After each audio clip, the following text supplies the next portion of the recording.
Hi అండి, welcome back to SS Telugu audio నవలలు. ఈరోజు మీరు వినబోయే నవల చీకటి దారి. కె రామలక్ష్మి గారు రచించారు. హలో ప్రియా, ఎక్కడ దాక్కున్నావు అంటూ భారతి రూంలోకి ఉప్పెనలా వచ్చి పడింది నీలవేణి. అలా పిలవద్దని ఎన్నిసార్లు చెప్పాలి నీకు? ఏం మునిగిపోయిందని అంత హడావిడిగా వచ్చి పడ్డావు అని ఉలికిపాటును కప్పిపెడుతూ తాపీగా అంది భారతి. ఓ 10 నిమిషాల క్రితం దాకా రకరకాల డ్యూటీలు ముగించుకుని అప్పుడే వచ్చి కూర్చుంది భారతి. ఇంకో అరగంట పోతే ఎలాగా పిల్లల్ని వాకింగ్కి తీసుకుని బయలుదేరుతుంది. వాళ్లు వేసే ప్రశ్నలకి సమాధానాలు చెబుతూ వాళ్లు చేసే అల్లరి పనులను భరిస్తూ కొంచెం దూరం నడిచి తిరిగొచ్చేసరికి ఉంది అనుకున్న ప్రాణం కాస్త పోయిందనిపిస్తుంది. అది తెలుసు కనుకనే ఓ 10 నిమిషాలు రెస్ట్ తీసుకుందామని కాళ్లు కుర్చీలో పడేసి తల కింద తలగడ పడేసుకుని కళ్ళు మూసుకుంది భారతి. ఏం లేదోయ్, మన ప్రేతం లేదు, నిన్ను ఆగమేఘాల మీద పిలుచుకురమ్మంది అంది నీలవేణి. తప్పు, అలా అనకూడదు. ప్రిన్సిపల్ అన్నాక డ్యూటీలుంటాయి, అవి నిర్వర్తించవలసిన విధి ఆవిడిది. నీలాంటి గడుగ్గాయల్ని కంట్రోల్ చేయాలంటే కంచీములు కావాలిగా. అవునుగాని నీలా, ఆవిడెందుకు పిలిచినట్టు అడిగింది అనుమానంగానే భారతి. పిల్లలకే కాదు, టీచర్లకు కూడా ప్రిన్సిపాల్ అంటే కొంచెం దడే. నిజంగా అల్లరి చేసిన అమ్మాయికి ఆ సంగతి ప్రిన్సిపాల్కి తెలిసిందని తెలిస్తే సింహస్వప్నమే. కన్ను మూత పడదు. సాయంత్రం దాకా టిఫిన్ డ్యూటీ, గార్డెన్ డ్యూటీ చూసి కదా పైకొస్తా. ఇంతట్లో ఏం జరుగుంటుంది అనుకుంటూనే రేగిన జుట్టు సవరించుకుని చీర సర్దుకుని నిలబడింది భారతి. ఓసారి అద్దంలో ముఖం చూసుకుని తలుపు చేరవేసి నీలవేణి వెంట కింద అంతస్తుకి ప్రిన్సిపాల్ గదికి నడిచింది భారతి. 5 సంవత్సరాల క్రితం ఈ బోర్డింగ్ స్కూల్లో టీచర్గాను వార్డెన్గాను ఉండడానికొచ్చి చేరింది భారతి. నాజుగ్గా సన్నంగా ఉండే భారతి ఏం చేయగలదని ఆ అమ్మాయిలకు అనిపించినా తప్పు చేస్తే నిప్పులాంటిదని గ్రహించారు. అందుకే భారతి అంటే హాస్టల్ అమ్మాయిలకి గౌరవమే కాకుండా అపరిమితమైన అభిమానం కూడా ఏర్పడింది. ఇది వరలో రోజుకు 5 సార్లైనా వార్డెన్ పెద్దావిడి దగ్గరికి నేరాలు మోసుకొచ్చేది. భారతి వచ్చాక ప్రిన్సిపాల్కు ఆ బెడద తప్పింది. భారతి తెలివిగా అమ్మాయిలతోనే ఒక న్యాయస్థానం ఏర్పరిచింది. ఎవరైనా రూల్స్ అతిక్రమిస్తే ఆ కోర్టు ముందు పెట్టడమే తన వంతని, తర్వాత న్యాయ నిర్ణయం ఆ కోర్టుదేనని బాధ్యతని అమ్మాయిల మీదే పెట్టడంతో ఒక విధమైన చైతన్యం వచ్చింది హాస్టల్లోకి. పిల్లల అల్లర్లు, కొంటె పనులు చాలా తగ్గిపోయాయి. ఒక రకం సరదా, ఐకమత్యంగా కలిసి కాలక్షేపం చేయడం లాంటివి పెరిగాయి. భారతి ఇంకో సూత్రం కూడా కనిపెట్టింది. ఏమీ తోచకపోతే కదా అల్లరికి టైము. చేతికి కావలసినంత పని, మెదడుకి కావలసినంత మేత ఉంటే ఏ గొడవ లేదని కనిపెట్టింది. వాళ్లల్లో వాళ్ళకి కుట్లు, అల్లికలు, చేతి పనులు చేయడంలో, అలంకరణలో సరదాకి పోటీలు పెట్టి చిన్న చిన్న నాటకాలు, నాట్యాలు వాళ్లంతట వాళ్లే తయారు చేసి ప్రదర్శించేలా చేసి పిల్లల్లో ఉత్సాహం నింపింది. అంచేత తీరిక సమయంలో చదవడానికేం లేకపోతే ఆ అమ్మాయిలకి చేతిలో తగినంత పని ఏర్పడింది. అసలు ఈ స్కూల్ ఉద్దేశం అలాంటిదని భారతి చేరిన కొత్తలో అమ్మగారు చెప్పారు. వీళ్లంతా గొప్పింటి పిల్లలు, చదువు సంధ్యలు ముగించడమే ముఖ్యం కాదు వీళ్లకి. గౌరవ కుటుంబంలోని కన్నెలు ఇంకో కుటుంబంలోకి కోడళ్లుగా వెళ్లినప్పుడు గర్వంగా, హుందాగా బ్రతకగలగాలి. అది నేర్పడం కూడా ముఖ్యమే. పాఠాలు కంటతా పట్టించి పరీక్షలు పాస్ చేయించడం కాదు, జీవితంలో హుందాగా మసలడం, అందంగా నలుగురికి గౌరవం కలిగేటట్లు మసలడం, జీవితాన్ని అందంగా మలుచుకోవడం లాంటి వాటికి నాందిగా ఈ స్కూలు ఉండాలని లేటు జమీందారిని కోరిక. కీర్తిశేషులైన జమీందారిని గారు ఆ కోరిక నెరవేరాలనే తన ఆస్తి సర్వస్వాన్ని ఈ స్కూలుకు రాశారు అని వివరంగా చెప్పి అప్పగించారు. ఆ వివరణ ఈనాటికి భారతి చెవుల్లో వినబడుతూనే ఉంది. నిజమే, ఇటువంటి స్కూల్ నుంచి వెళ్లిన పిల్లలు జీవితంలో దేన్ని చూసి భయపడిపోరు నాలాగా అనుకునేది కొత్తలో. భారతికి చిన్నప్పుడే తల్లి లేదు. చదువు ముగించి ఇంకేం చేయాలి అని ఆలోచిస్తున్న సమయంలో తండ్రి గతించాడు. తండ్రి అంత్యక్రియల కోసం వచ్చిన దూరపు బంధువులంతా కలిసి ఈ స్కూల్లో టీచర్గా చేరమని ప్రోత్సహించారు. విషాదం అలుముకున్న ఆ ఉన్న ఊళ్ళో ఉండే కంటే నలుగురు ముఖాలు చూస్తూ ఇటువంటి బోర్డింగ్ స్కూల్లో ఉంటేనే హాయిగా, మనసుకు విశ్రాంతిగా ఉంటుందేమోనని వచ్చి చేరింది భారతి. చేరినాటి నుండి ఆ దివ్య భవంతిలో తను ఒక భాగమైపోయి అందరికీ తలలో నాలుకగా తయారైంది. ఈ 25 మెట్లు 15 రోజులు దిగేలా ఉన్నారు రాణిగారు, ఏంటి కదా అంటూ ముందుకు నెట్టింది నీలవేణి. నీలవేణి స్కూల్ ఆఫీసులో గుమస్తాగా ఉంటోంది. భారతికి నీలవేణికి బాగా స్నేహం కలిసింది. ఎందుకంటే ఇద్దరికీ ఎవరూ లేరు. నీలవేణి కూడా భారతితో పాటే అదే రూంలో ఉంటోంది గత 5 సంవత్సరాల నుంచి. ఏం లేదు, ఎక్కడైనా ఏదైనా తప్పు చేశానేమోనని ఆలోచిస్తున్నాను అంది భారతి. అక్కడే నాకొస్తుంది. ఏం, ఏదైనా తప్పు చేస్తే గాని ఆ డ్రాగన్ మనని పిలవకూడదా? అదిగో అదే నేను వద్దంది గదమాయించింది భారతి. అవన్నీ ముద్దు పేర్లు లేవోయ్, త్వరగా నడు. అదిగో రెండో రిమైండర్లాగా సుబ్బయ్య వస్తున్నాడు అంటూ భారతి చేయి పట్టుకుని గబగబా ప్రిన్సిపాల్ రూమ్కేసి నడిచింది నీలవేణి. మేడం, ఇదిగో భారతొచ్చారు అంటూ అతి వినయంగా వెళ్లి తన సీట్లో కూర్చోబోయింది నీలవేణి. నీ పనైందిగా, నువ్వెళ్లొచ్చు. కొంచెంసేపు భారతితో కొన్ని విషయాలు చర్చించాలి నేను అంటూనే భారతికేసి తిరిగింది. నీలవేణి లేచింది. 50 సంవత్సరాలు దాటినా దృఢంగా ఉంటారు ప్రిన్సిపాల్. చాలా నేర్పరైన మహిళ కావడంతో ఈ బోర్డింగ్ స్కూల్ని స్పెషల్ స్కూలుగా తయారు చేసింది. తమ పిల్లలకి స్కూల్లో సీటొస్తేనే గౌరవం అంటూ మురిసిపోతూ ఉంటారు అంతా. భారతి, నీతో ఒక ముఖ్యమైన విషయం చర్చించాలని పిలిచాను అన్నారామె ఉపోద్ఘాతంగా. రేపు ఉదయం స్కూల్ టైంలోగానే ఒక కొత్త విద్యార్థిని వస్తుందని నీకు తెలుసు కదూ. ఆ అమ్మాయి తల్లి, అన్నగారు కూడా వస్తున్నారు స్కూల్ చూడ్డానికి. ఆ సంగతి మాట్లాడాలని అని ఆగారామె. అవును తెలుసు మేడం, ఈ కిందనే మూలగది ఆ అమ్మాయి కోసం సిద్ధం చేశాం అంది భారతి. తన వల్ల ఏ లోటు లేదని. అదే ఆ అమ్మాయిని గురించి 1-2 విషయాలు నీకు చెప్పాలని. ఆ అమ్మాయి శశిరేఖ, లేటు భుజంగరావు గారి కుమార్తె. చాలా అందమైంది. ఇది వరలో ఎప్పుడూ వీధిలోకి వెళ్లి ఏ స్కూల్లోనూ చదవలేదట. ఇంటి దగ్గరే మాస్టర్లను పెట్టి చదివించారట. ఇదొక ఇబ్బందే కావచ్చు మనకి. ఏదైనా టెస్టు పెట్టి చేర్చుకోవచ్చు కదా అంది భారతి. ప్రస్తుతం చదువు కోసం కాదు ఆ అమ్మాయిని ఇక్కడికి పంపిస్తుంటా. తల్లిని తండ్రిని కాదని చాలా కాలం ఒక అనామకుడిని పెళ్లి చేసుకుంటానని పట్టుబట్టిందట. తండ్రి పోవడంతో మనసు మార్చుకుంటుందని చూశారు. కాని ఆ పట్టు మంకుపట్టుగా తయారైందట. మాట్లాడితే వెళ్లిపోతానని బెదిరిస్తుందట. ఎదుటబ్బాయి ఉట్టి కులగోత్రాలు లేనివాడే కాకుండా తన కుటుంబానికి తలవంపులు తెచ్చిన వాడని అన్నగారు చెప్పాడు. ఇక ప్రాణం విసిగి ఇలాంటి చోట ఓ 6 నెలలు అట్టే పెడితేనైనా తత్వం మారుతుందేమోనని వారి ఆశ. లోకజ్ఞానం లేని పిల్లలా తోస్తోంది. నీకేమనిపిస్తోంది భారతి అడిగారు ప్రిన్సిపాల్.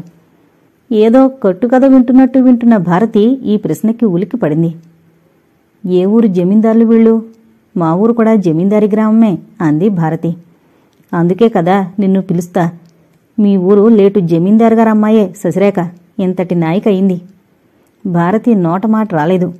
జమీందారు గారిది తరగని సంపదని వారిని గురించి కట్టుకథలుగా చెప్పుకోవడమే గాని కళ్ళారా చూడలేదు. వారి అబ్బాయిని మటుకు చాలాసార్లే చూసింది. అతగాడు కూడా పట్నంలో చదువుకున్నాడు. అక్కడే చూడడం తటస్థించింది. కాని ఎప్పుడూ మాట్లాడలేదు. భారతి, ఈ శశిరేఖతో పాటు అదే గదిలో నువ్వు ఉండాలని నా కోరిక. ఈ కింది గదిలోకే నువ్వు మారిపో. ఆ అమ్మాయితో స్నేహంగా ఉండి ఆ పిల్ల మనసు మార్చడానికి ప్రయత్నించు. అంతకంటే ముఖ్యం, ఇక్కడి నుంచి ఆ పిల్ల ఎలాంటి ఉత్తర ప్రత్యుత్తరాలు జరపకుండా చూసే బాధ్యత నీది. మన హాస్టల్లో ఉండి మన పరువు తీయకుండా ఉండాలి ఆ పిల్ల. ఇదొక అగ్నిపరీక్షనుకో అంటూనే కుర్చీలోంచి లేచారామె. చెప్పవలసింది అయిపోయినట్టేనని దాని అర్థంగా గ్రహించిన భారతి కూడా లేచి నిలబడింది. ఏదో తెలియని పిరికితనం ఆవహించిందామెని. ఇంతటి బాధ్యత మోయగలనా అనుకుంది. మేడం జంకుతూనే పిలిచింది. ఏంటి, నువ్వీ పని చేయగలవన్న ధైర్యం నాకుంది భారతి అంటూ ప్రిన్సిపాల్ రూమ్ బయటికి నడిచారు. భారతి అరచేతులు చల్లబడ్డాయి. మొహం కూడా పాలిపోయినట్టయింది. నెమ్మదిగా అడుగులు వేస్తూ గది దాటి బయటకొచ్చింది. అప్పటిదాకా అవతలే ఉన్న నీలవేణి వచ్చి కలిసింది. భారతి ముఖ కవళికలు చూసి ఆశ్చర్యపోయింది. ఏమైంది భారతి? కొంపదీసి నిన్ను పెళ్లి చేసుకుని వెళ్ళిపోమందా ఏం? సహజమైన హేళనా ధోరణిలో అడిగింది నీలవేణి. ఊరుకోవే నీలా, అన్నీ నీకు వేళకోళమే విసుక్కుంది భారతి. మరేమైందో చెప్పు నిలదీసింది నీలవేణి. రూమ్కిరా చెప్పుకుందాం. మళ్లీ పిల్లల్ని వాకింగ్కి తీసుకెళ్లే టైం అవుతోంది. గబగబా మేడమేట్ల వైపు దారి తీసింది భారతి. గదిలో అడుగు పెట్టగానే కుర్చీలో కూలబడింది. కుర్చీలో జారబడుతూనే ఇప్పుడు చెప్పు అంది నీలవేణి. పక్కనే ఉన్న మంచం పట్టె మీద కూర్చుని ప్రిన్సిపాల్ చెప్పిందంతా చెప్పింది భారతి. నాకేంటో భయంగా ఉంది నీలా. తీరా చేసి ఈ శశిరేఖ ఎలాంటిదో అసహాయత ధ్వనిస్తూ అంది భారతి. నీకెందుకింత పిరిగితనం భారతి? మన చేతిలో ఉన్నంతవరకు చేస్తాం. ఇంకా తెగించి ఆ పిల్ల లేచిపోతే నువ్వేం చేస్తావు? ప్రిన్సిపల్ ఏం చేస్తారు? చివరికి అన్నగారేం చేస్తాడు అంది నీలవేణి. మామూలుగానే అన్న నీలవేణి మాటలు భవిష్యద్వాణిలా ధ్వనించాయి భారతికి. అంత సులభంగా కొట్టిపారేస్తావేం? మన మీద ఒక బాధ్యత పెట్టాక అది మనం సరిగ్గా నిర్వహించలేకపోతే ముఖమెత్తి తిరగాల వద్దా? సీరియస్గా అడిగింది భారతి. బాగుందో నీ వరస, ఏదో సామెత చెప్పినట్టుంది. ఉట్నే ఆ అమ్మాయిని పట్టుకిదవుతావేం? ఆ అమ్మాయికో అన్నగారున్నారట. వేళకోళం చేసింది నీలవేణి. అంటే ఆ అమ్మాయి ఏమైతేనేంగాక వారి అబ్బాయి గారి మీద కన్నేసుంచు, అదా నీ బోధ? బాగుంది, నీకెప్పుడూ ఒకటే గొడవ. పోనీ పెళ్లి చేసుకుని త్వరగా పోరాదు అంది భారతి ఒక చేత్తో తన పొడుగాటి జడ విప్పుతూ. ముందు నిన్నో దారిలో పెట్టి నా దారి చూసుకోవాలి కదా, అది నా బాధ. అసలే అమాయకురాలివి. నే పోతాను, కిచెన్ డ్యూటీ ఏడిసింది మనకి అని లేచి వెళ్ళింది నీలవేణి. నీలవేణి, మరో మాట అని కేకేసింది భారతి. గుమ్మం దాటిపోతున్న నీలవేణి అలాగే ఆగింది. వెనక్కి తిరిగి ఏంటి అన్నట్లు చూసింది. నీలవేణి, ఈ రాత్రికి నన్ను కింద గదిలోకి మారిపోమ్మంది ప్రిన్సిపాల్. మనిద్దరం 5 ఏళ్లుగా ఈ గది పంచుకున్నాం బాధగా అంది భారతి. అమాంతం లోపలికి తిరిగొచ్చేసింది నీలవేణి. అంటే 24 గంటలు శశిరేఖ మీద నిఘా వేసిందన్నమాట. బాగుంది బాగుంది అంటూ భారతి చెయ్యి తన చేతిలోకి ఆప్యాయంగా తీసుకుంది నీలవేణి. కళ్ళలోకి సూటుగా చూస్తూ, నువ్వు శశిరేఖకి సిఐడి అయితే నేను నీకు జాగ్రత్త అని భారతిని వేళకోళం చేసింది. అంతేగాని ఇక మనం రూమ్మేట్స్గా ఉండమన్న బెంగ నీకు లేదు అని బొంగమూతి పెట్టింది భారతి. నీకు నీడలా నేను వెంట ఉంటూనే ఉంటాను. ఆ పిల్ల కొద్ది కాలం పాటేగా ఇక్కడ ఉంటుంది. ఆ పిచ్చి కుదరగానే పెళ్లి చేస్తారులే, మళ్ళీ మనం మామూలే. రాత్రికి మాట్లాడుకుందాం, నే పోతాను అంటూ వెనుతిరిగి చూడకుండా గబగబా అవతలకి వెళ్లిపోయింది నీలవేణి. భారతి అల్లిబిల్లిగా అల్లుకుంటున్న ఆలోచనలు కట్టిపెట్టింది. తలదూకుని బట్టలు మార్చుకుంది. జోళ్లు తొడిగి కిందకి దిగింది. అప్పటికి భారతి జట్టు 15 అమ్మాయిలు రకరకాల వేషాల్లో ముందు తోటలో ఉన్నారు. స్కూలు ఆవరణ దాటడం అంటే ఎందుకో వీళ్ళకింత ఉత్సాహం అని నవ్వుకుంది భారతి. బాధ్యతలు తెలియని వాళ్లు ప్రపంచంలోకి వెళ్ళాక ఎటువంటి జీవితాలు వీళ్ళకి లభ్యమవుతాయో కదా. మిస్, మీకోసమే చూస్తున్నాం, నడవమా? ఓ 10 కంటాలు ఒకేసారి పలికాయి. సరే బయలుదేరండి అని గేటు వైపు దారి తీసింది భారతి. ప్రకృతి రమణీయతకి పుట్టినిల్లుగా ఉంటుంది స్కూలు. చుట్టూ చిన్న చిన్న గుట్టలు, ఏంటో ఎప్పటివో తెలియని శిథిలాలు 1-2 స్కూలుకి 2 మైళ్ల దూరంలో ఉన్నాయి. అవి దాటితే కళ్ళకి చల్లగా పచ్చని పొలాలు పొరుచుకుని కనిపిస్తాయి. వాటి గట్ల వెంట కబుర్లు చెప్పుకుంటూ పాటలు పాడుకుంటూ గోలగోలగా నడుస్తారు. వారిని కనిపెడుతూ తన ఆలోచనల్లో తాను మునిగి తేలుతూ నడుస్తుంది భారతి. రోజూ సాయంత్రం ఇది అలవాటైన కార్యక్రమం. శిథిలమైన కోటగుమ్మం లాంటిది కూడా ఒకటుంది దారిలో. దాన్ని వెళ్లేటప్పుడు స్వర్గద్వారం అంటారు అంతా సరదాగా. ఎందుకంటే స్కూల్ నుంచి బయటకు నడుస్తుంది కనుక. అదే గుమ్మం అట్నుంచి తిరిగి వచ్చేటప్పుడు నరకద్వారం అయిపోతుంది. స్కూల్లోకి తిరిగి వెళ్ళిపోవాలి కదా మరి. వాళ్ల మాటలు చేష్టలు వింటూ చూస్తూ తనలో తాను నవ్వుకుంటూ నడుస్తుంది భారతి. భారతి రాబోయే శశిరేఖను గురించి ఆలోచిస్తూ పిల్లల వెంట నడుస్తోంది. ఒక అమ్మాయి భారతి దగ్గరికి వస్తూ, రేపో కొత్త స్టూడెంట్ వస్తుందట, మీకు తెలుసా మిస్ అని అడిగింది క్యూరియాసిటీ అణుచుకోలేక. తెలుసు, మన జట్టుకే వస్తుంది. మీరంతా అమ్మాయితో సరదాగా ఉండాలి. ఆ పిల్లకి ఇక్కడ అంతా కొత్తగా ఉండొచ్చు అంది భారతి. ఏం మిస్, ఇదివరకెక్కడ చదివిందట? ఏ స్కూల్కి వెళ్లి చదువుకున్న అమ్మాయి కాదు, జమీందార్ల అమ్మాయి. ఇంట్లోనే చదువుకుందట. అందుకే మీరంతా ఆ పిల్లని బెదరకొట్టక నెమ్మదిగా స్నేహంగా మాట్లాడండి అంది భారతి. అలాగే మిస్ అంటూ ముందుకి పరుగు తీసింది ఆ అమ్మాయి. ఈ విశేషాలన్నీ మిగిలిన పిల్లలకి చెప్పాలి కదా. స్వర్గద్వారం దాటేశారు పిల్లలంతా. వాళ్ల గోల విని తలెత్తి చూసింది భారతి. ఒక్క పొరుగున కోట గుమ్మం దాటి ముందుకు పరిగెత్తుతున్నారు అమ్మాయిలు. వాళ్ల సంతోషానికి నవ్వొచ్చింది. ఆ శిథిల ద్వారానికి ఒక పక్కగా టీవీగా ఒక యువకుడు నిలబడున్నాడు. మిస్, స్వర్గద్వారం దాటేశాం అంటున్న అమ్మాయిల కేకలు పెదవుల మీదే ఆగిపోయాయి. వాళ్లకి 25 గజాల దూరంలో ఉంది భారతి. అడుగులు త్వరగా వేసి గుమ్మం చేరింది. క్షమించండి అంటూ భారతి దారికి అడ్డుగా నిలిచాడు ఆ యువకుడు. మీకేం కావాలి? లోపల బితుకు బితుకుమంటున్నా పైకి గంభీరంగా అడిగింది భారతి. అడుగుతూనే గుమ్మం దాటింది. అతగాడు వెంటొస్తూ, నేను కొంచెం దూరపు ఊర్నుంచి వచ్చినవాణ్ణి. ఇక్కడేదో స్కూల్ ఉందని విన్నాను. వివరాలు తెలుసుకోవాలి. కొంచెం దారి చూపగలరా అని ఎంతో మర్యాదగా అడిగాడు. తలెత్తి అతని ముఖంలోకి చూసింది భారతి. చిలిపిగా నవ్వుతున్నట్టున్నాయి అతని కళ్ళు. సన్నని నవ్వు వెలిగింది పెదవుల మీద. అతని వ్యక్తిత్వానికి ధరించిన దుస్తులకి పోలిక లేదు. చాలా మాసిన బట్టలు ధరించాడు. ప్యాంటు అంచులు నలిగి దారపు పోగులు రేగున్నాయి. షర్టు కాలర్ కూడా అలాగే ఉంది. ఈ మాసిన బట్టల మీద ఆ కోటు కూడా ఎందుకో అనుకుంది భారతి. మీరు నడుస్తూ ఉండండి అని పిల్లలను హెచ్చరించి గుమ్మం యువతలకు నడిచొచ్చింది భారతి. చూడండి, ఇదిగో ఈ కాలిబాట రెండుగా చీలిందే ఆ లెఫ్ట్కి. మళ్ళీ తిన్నగా నడిచారంటే స్కూల్ గేటు చేరతారు. లోపలికి కబురు పంపండి, ప్రిన్సిపాల్ ఉంటారు అని చెప్పి వెనక్కు మళ్ళబోయింది భారతి. భారతి చెయ్యి మెరుపులా పట్టుకున్నాడు ఆ యువకుడు. ఈ హఠాత్ సంఘటనకి బెత్తరపోయింది భారతి. మరుక్షణంలో, ఏం లేదు, మిమ్మల్ని భయపెట్టాలని కాదు నా ఉద్దేశం. నాకు ఆ స్కూల్ తెలుసు, రేపక్కడ చేరబోయే కొత్త స్టూడెంటూ తెలుసు. దయచేసి ఈ ఉత్తరం ఆమెకు అందించండి, అందుకే ఆపాను అంటూనే ఒక కవరు ఆమె చేతిలో పెట్టి చకచక ముందుకు సాగిపోయాడు ఆ యువకుడు. ఏంటి దారుణం, నేనివ్వను అని భారత్ అరిచింది. కాని అప్పటికే కాలిబాట వెంట చాలా దూరం సాగిపోయాడా యువకుడు.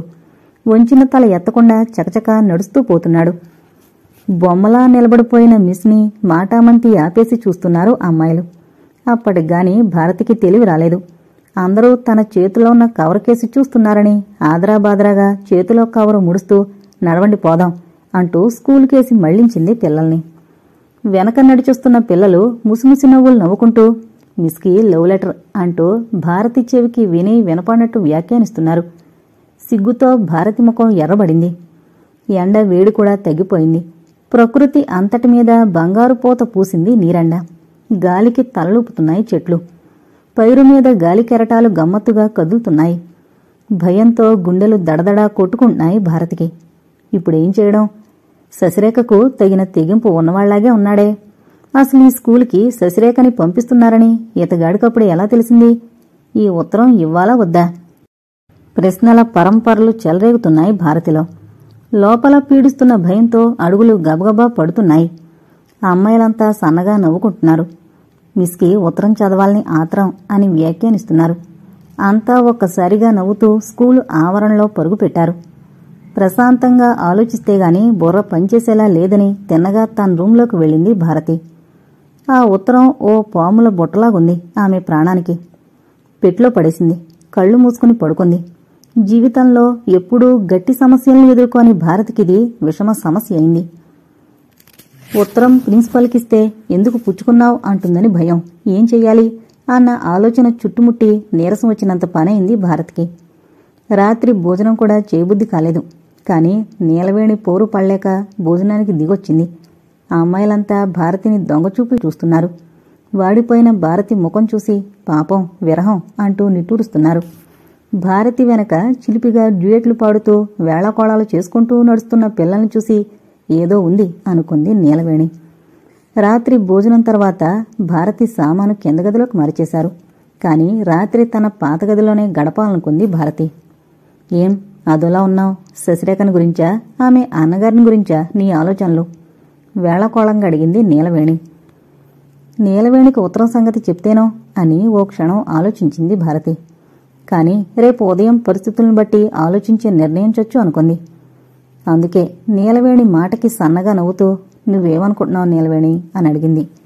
అబ్బా, చిలక పలుకులు పట్టిందే, ఏదో ఉంది, నువ్వు చెప్పి తీరాలి అంటూ పట్టుబట్టింది నీలవేణి. రేపు చూద్దాం అనే ధైర్యం రాగానే ఎంతో హాయి అనిపించింది భారతికి.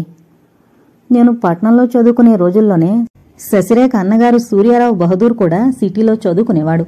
మహా ముక్కోపి అని చెప్పేవారు. చాలా అందంగా టీవీగా ఉంటాడని అమ్మాయిలు అనుకునేవాళ్లం. కాని అతనికి కళ్ళు నెత్తిమీద ఉంటాయి అని వినికిడి అంది భారతి. అదా నీ కోపం? పోనిలే, తన చెల్లెలి రక్షణ బాధ్యత నువ్వు వహిస్తున్నావుగా, గెలిస్తే నీ కొప్పులో కొత్త తొరాయే అంది నీలవేణి. నీ ముఖం, అతని సంగతి నీకు తెలీదు. నాన్నగారు పోయినప్పుడు ఎస్టేటు గుమస్తాని పంపాడు పరామర్శకి. ఏం వచ్చి చూసిపోలేడా? ఉన్నన్నాళ్ళు నాన్నగారు ఆ ఊళ్ళో ఎంతో గౌరవంగా బ్రతికారు. చిన్న పెద్ద అంతా అభిమానించారాయన్ని. ఎంత జమీందారైతే మటుకు మానవ మర్యాదలకు అతీతుడా అంది భారతి. అమ్మ తల్లి, నా మీద చూపిస్తావేం ఆవేశం? రేపా రుక్మిణమ్మతో వస్తాడుగా, ఆ రుక్మిణి అడిగితే సరి అంది నీలవేణి. అయ్య బాబోయ్, ప్రిన్సిపల్ ముందు మాట్లాడ్డమా? అదీగాక నన్నెప్పుడూ పలకరించిన వ్యక్తిని నేను మటుకెందుకు పలకరిస్తాను? అతనికి జమీందారి ఉంటే మనకి ఆత్మాభిమానం లేదా ఏం అంది భారతి. ఎంతకీ నువ్వనేది ఏమిటో ఈ వెర్రి తల్లి, నన్ను గాని సంధి చేయమంటావా? చిరుకోపం వచ్చింది భారతికి. నువ్వేం చేయనక్కర్లేదు. నువ్వు ఆ చుట్టుపక్కల కనబడకుండా ఉంటే నా తల మీద పాలు పోసినట్టే భావిస్తాను అని ఒత్తిగిల్లి పడుకుంది భారతి. పడుకున్న నీలవేణి లేచి వెళ్లి భారతి పక్కలో కూర్చుంది. ఈరోజు ఏమైంది నీకు? సాయంత్రం షేరుకు వెళ్ళిన దగ్గర నుంచి చూస్తున్నాను. నా దగ్గర ఏదో దాచాలని చూస్తున్నావు అవునా నిలదీసింది. ఓ క్షణం పాటు అదిరిపడ్డా కుదుటపడింది భారతి. ఏం లేదే, మామూలుగానే మేం వెళ్ళాం, దారి వెంట స్వర్గద్వారం దాటాం, నరకద్వారంలోంచి తిరిగొచ్చేశాం అంతేనే అంది అమాయకంగా. కొయ్ ఏది ఇటు చూడు చెప్పు అంది నీలవేణి. అప్పటిదాకా మేకపోతు గాంభీర్యం ప్రదర్శించిన భారతి నీరు కారిపోయింది. నీలా, నాకేంటో ఒకటే భయంగా ఉంది. కనీసం నువ్వు కూడా ఉంటే కష్టం సుఖం చెప్పుకుందును.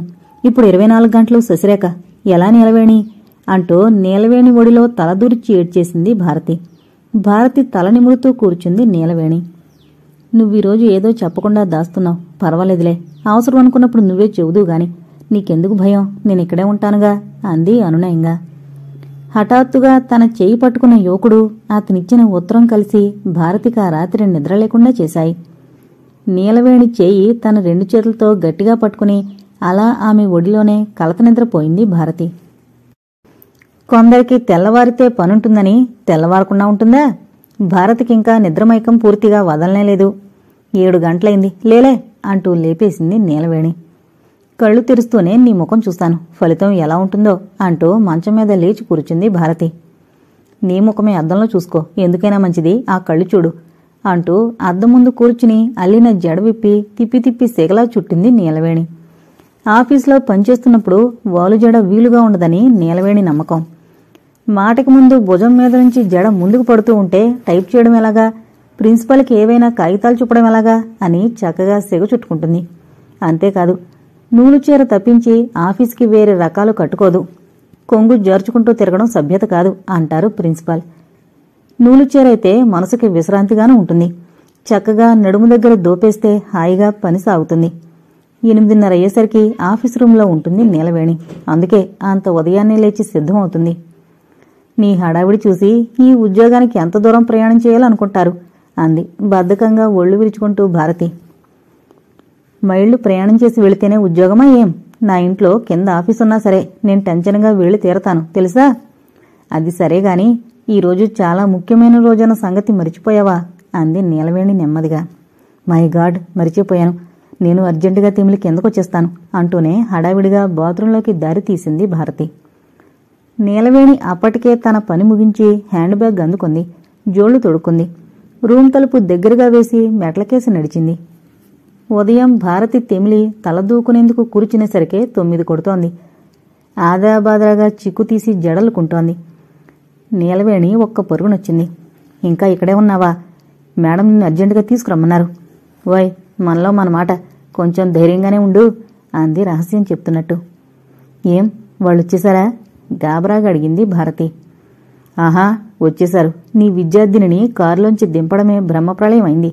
చాలా మొండిగటంలాగుంది, అసహ్యంగా ఏడుస్తోంది అంది నీలవేణి. నిజంగానా? చాలా నీరసంగా అడిగింది భారతి. తినబోతు రుచులెందుకు, పద అంటూ నీలవేణి భారతిని వెంటబెట్టుకుని బయలుదేరింది కిందకి. అంతా డ్రాయింగ్ రూంలో ఉన్నారు, నువ్వెళ్ళు, నేను ఆఫీసు రూంకి పోతాను అని తన ఆఫీసు గదికేసి నడిచింది నీలవేణి.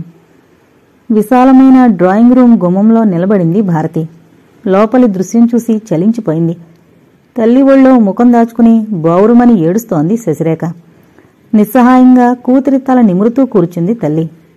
సోఫా వెనకగా నిలబడున్నాడు శశిరేఖ అన్నగారు. ఎదుటి సోఫాలో కూర్చుంది ప్రిన్సిపాల్.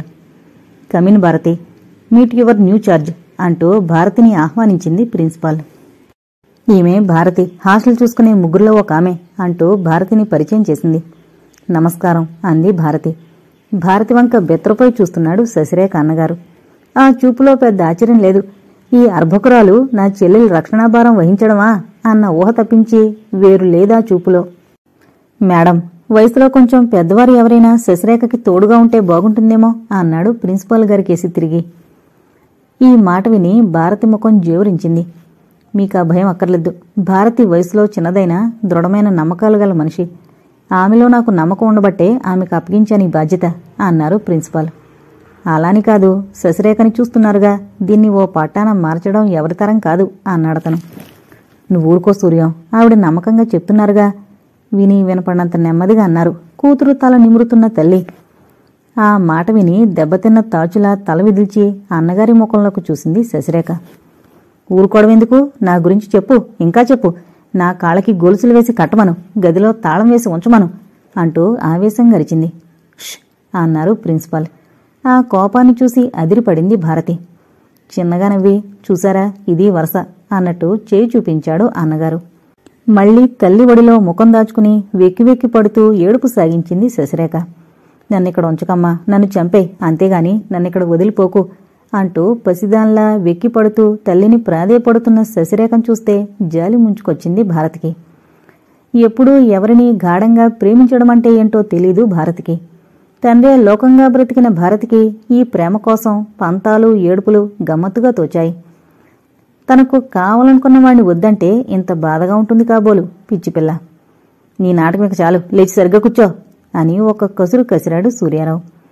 అదిరిపడి లేచి కూర్చుంది శశిరేఖ. అమ్మాయి కళ్ళు ఏడ్చి ఏడ్చి ఎర్రబడ్డాయి. అన్నగారి మీద కోపంతో వింతగా వెలుగుతున్నాయి. ఛీ, నిన్ను చూస్తే కూడా నాకు అసహ్యం వేస్తోంది. అసలు నువ్వు మనిషివా రాయివా? ఆ గుండెల్లో ప్రేమ దయ లాంటి వాటికి చోటెక్కడుంటుంది? ఎప్పుడూ డబ్బు హోదా వంశం వల్లకాడు. ఛీ, నీతో అసలు మాట్లాడకూడదు అంది శశిరేఖ కళ్ళు ఒత్తుకుంటూ. ఆ క్షణం చాలా పసిపిల్లలా తోచింది భారతికి. లోకజ్ఞానం లేదు. అసలు ఆ వయసులో మంచి చెడు లోకంలాంటివి తోచవు కాబోలు. పోనీలే, నాతో నీకు ఆ బాధ లేకుండాలనేగా ఇక్కడికి తీసుకొస్తా, నిశ్చింతగా ఉండు అంటూ ప్రిన్సిపాల్ గారి కేసి తిరిగాడు సూర్యారావు. తప్పు శశిరేఖ, నువ్వలా పెద్దవారిని అనకూడదు. వాళ్ళు ఏం చేసినా నీ మంచి నీ సుఖం కోరే కదూ చేస్తారు. నీ గది చూపిస్తాను అంటూ ఆహ్వానించింది భారతి. నెమ్మదిగా తీసుకెళ్ళమ్మాయి. శశిరేఖ చాలా గారవంగా పెరిగింది. అభం శుభం తెలీదు, తనకెంత తోస్తే అంతే అంటూ పొంగి వస్తున్న దుఃఖాన్ని దిగమింగే ప్రయత్నంలో కొంగు నోటికి అడ్డు పెట్టుకున్నారు జమీందారిని. పర్వాలేదండి, కొత్త చేత ఇలా ఉంది గాని ఓ నెలపోయాక వచ్చి చూడండి, మీ అమ్మాయిలో ఎంత మార్పు కనిపిస్తుందో అని సమాధానం చెప్పి శశిరేఖ చెయ్యి అందుకుంది భారతి. సూర్యారావు తదేకంగా భారతిని చూస్తున్నాడు. భారతి తీరులో అతనికేదో ధైర్యం చిక్కినట్టుంది. థ్యాంక్యూ, మీరు తీసుకువెళ్ళండి. మా చెల్లాయి మీకు మరీ శ్రమ ఇవ్వదని అనుకుందాం అని చిరునవ్వు నవ్వాడు. మండిపడుతూ చూసింది అన్నగారి వైపు శశిరేఖ. తల్లి ఏమీ అనకపోయేసరికి నిస్సహాయంగా భారతి వెంట నడిచింది. శశిరేఖ భారతి గుమ్మం దాటకుండానే దీర్ఘంగా నిట్టూర్చి ఒక సోఫాలో కూలబడ్డాడు సూర్యారావు. ప్రిన్సిపాల్, తల్లి, కొడుకు ఏవో సంగతులు చర్చించడం ప్రారంభించారు. వరండాకి ఒక చివరున్న గదిలోకి నడిపించింది భారతి. గదిలో అడుగు పెట్టడం తర్వాయిగా భారతి భయపడేటట్టుగా రోదన ప్రారంభించింది శశిరేఖ. ఓదార్చాలని చేసిన భారతి ప్రయత్నాలు వృధా అయ్యాయి. ఎలా ఎలా అని తల బద్దలు కొట్టుకుని చివరికి చిన్నపిల్లలకి తైలం పెడతా అల్లరి చేయకు అన్నట్టు, నువ్వు ఏడుపు మానేసి నా కేసు చూస్తే ఒక బహుమానం ఇస్తాను శశిరేఖ అంది భారతి. తలెత్తి చూసింది శశిరేఖ.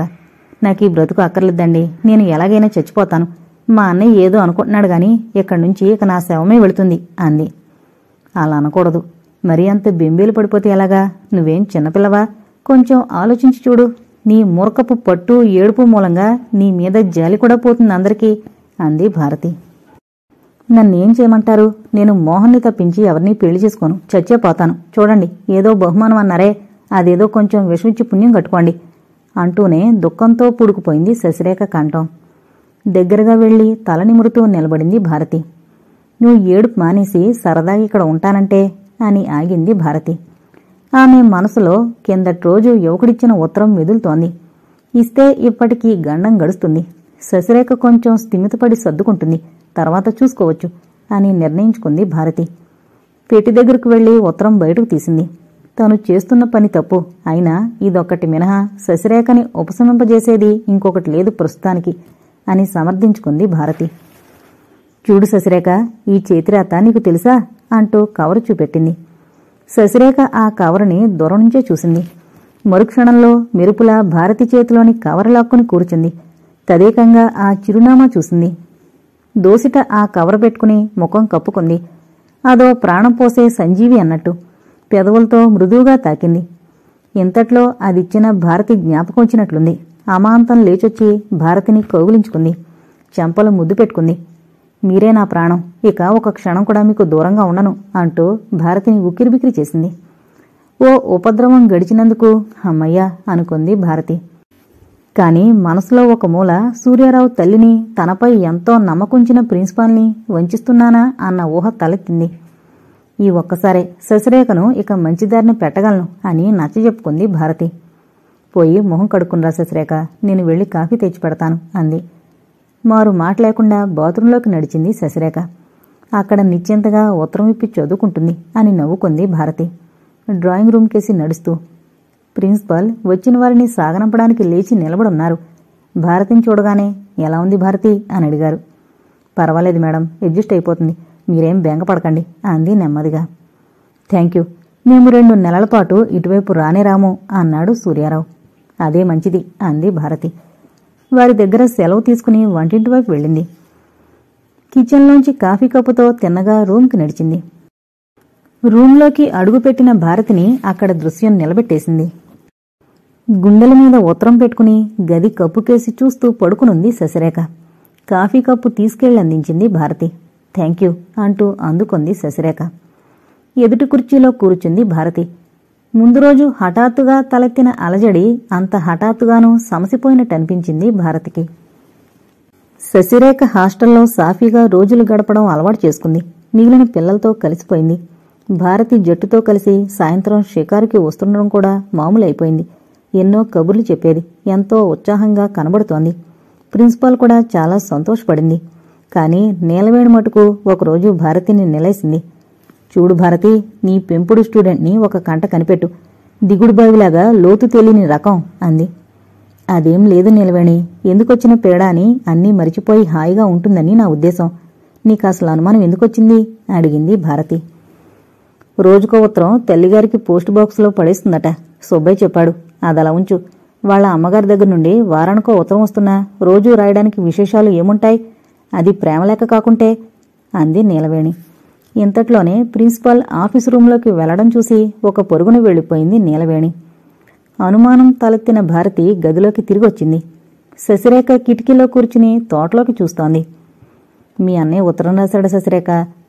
హఠాత్తుగా అలసట తోచి మంచం మీదకు ఒరుగుతూ అడిగింది భారతి. రాయుడు, తనెందుకు రాస్తాడు?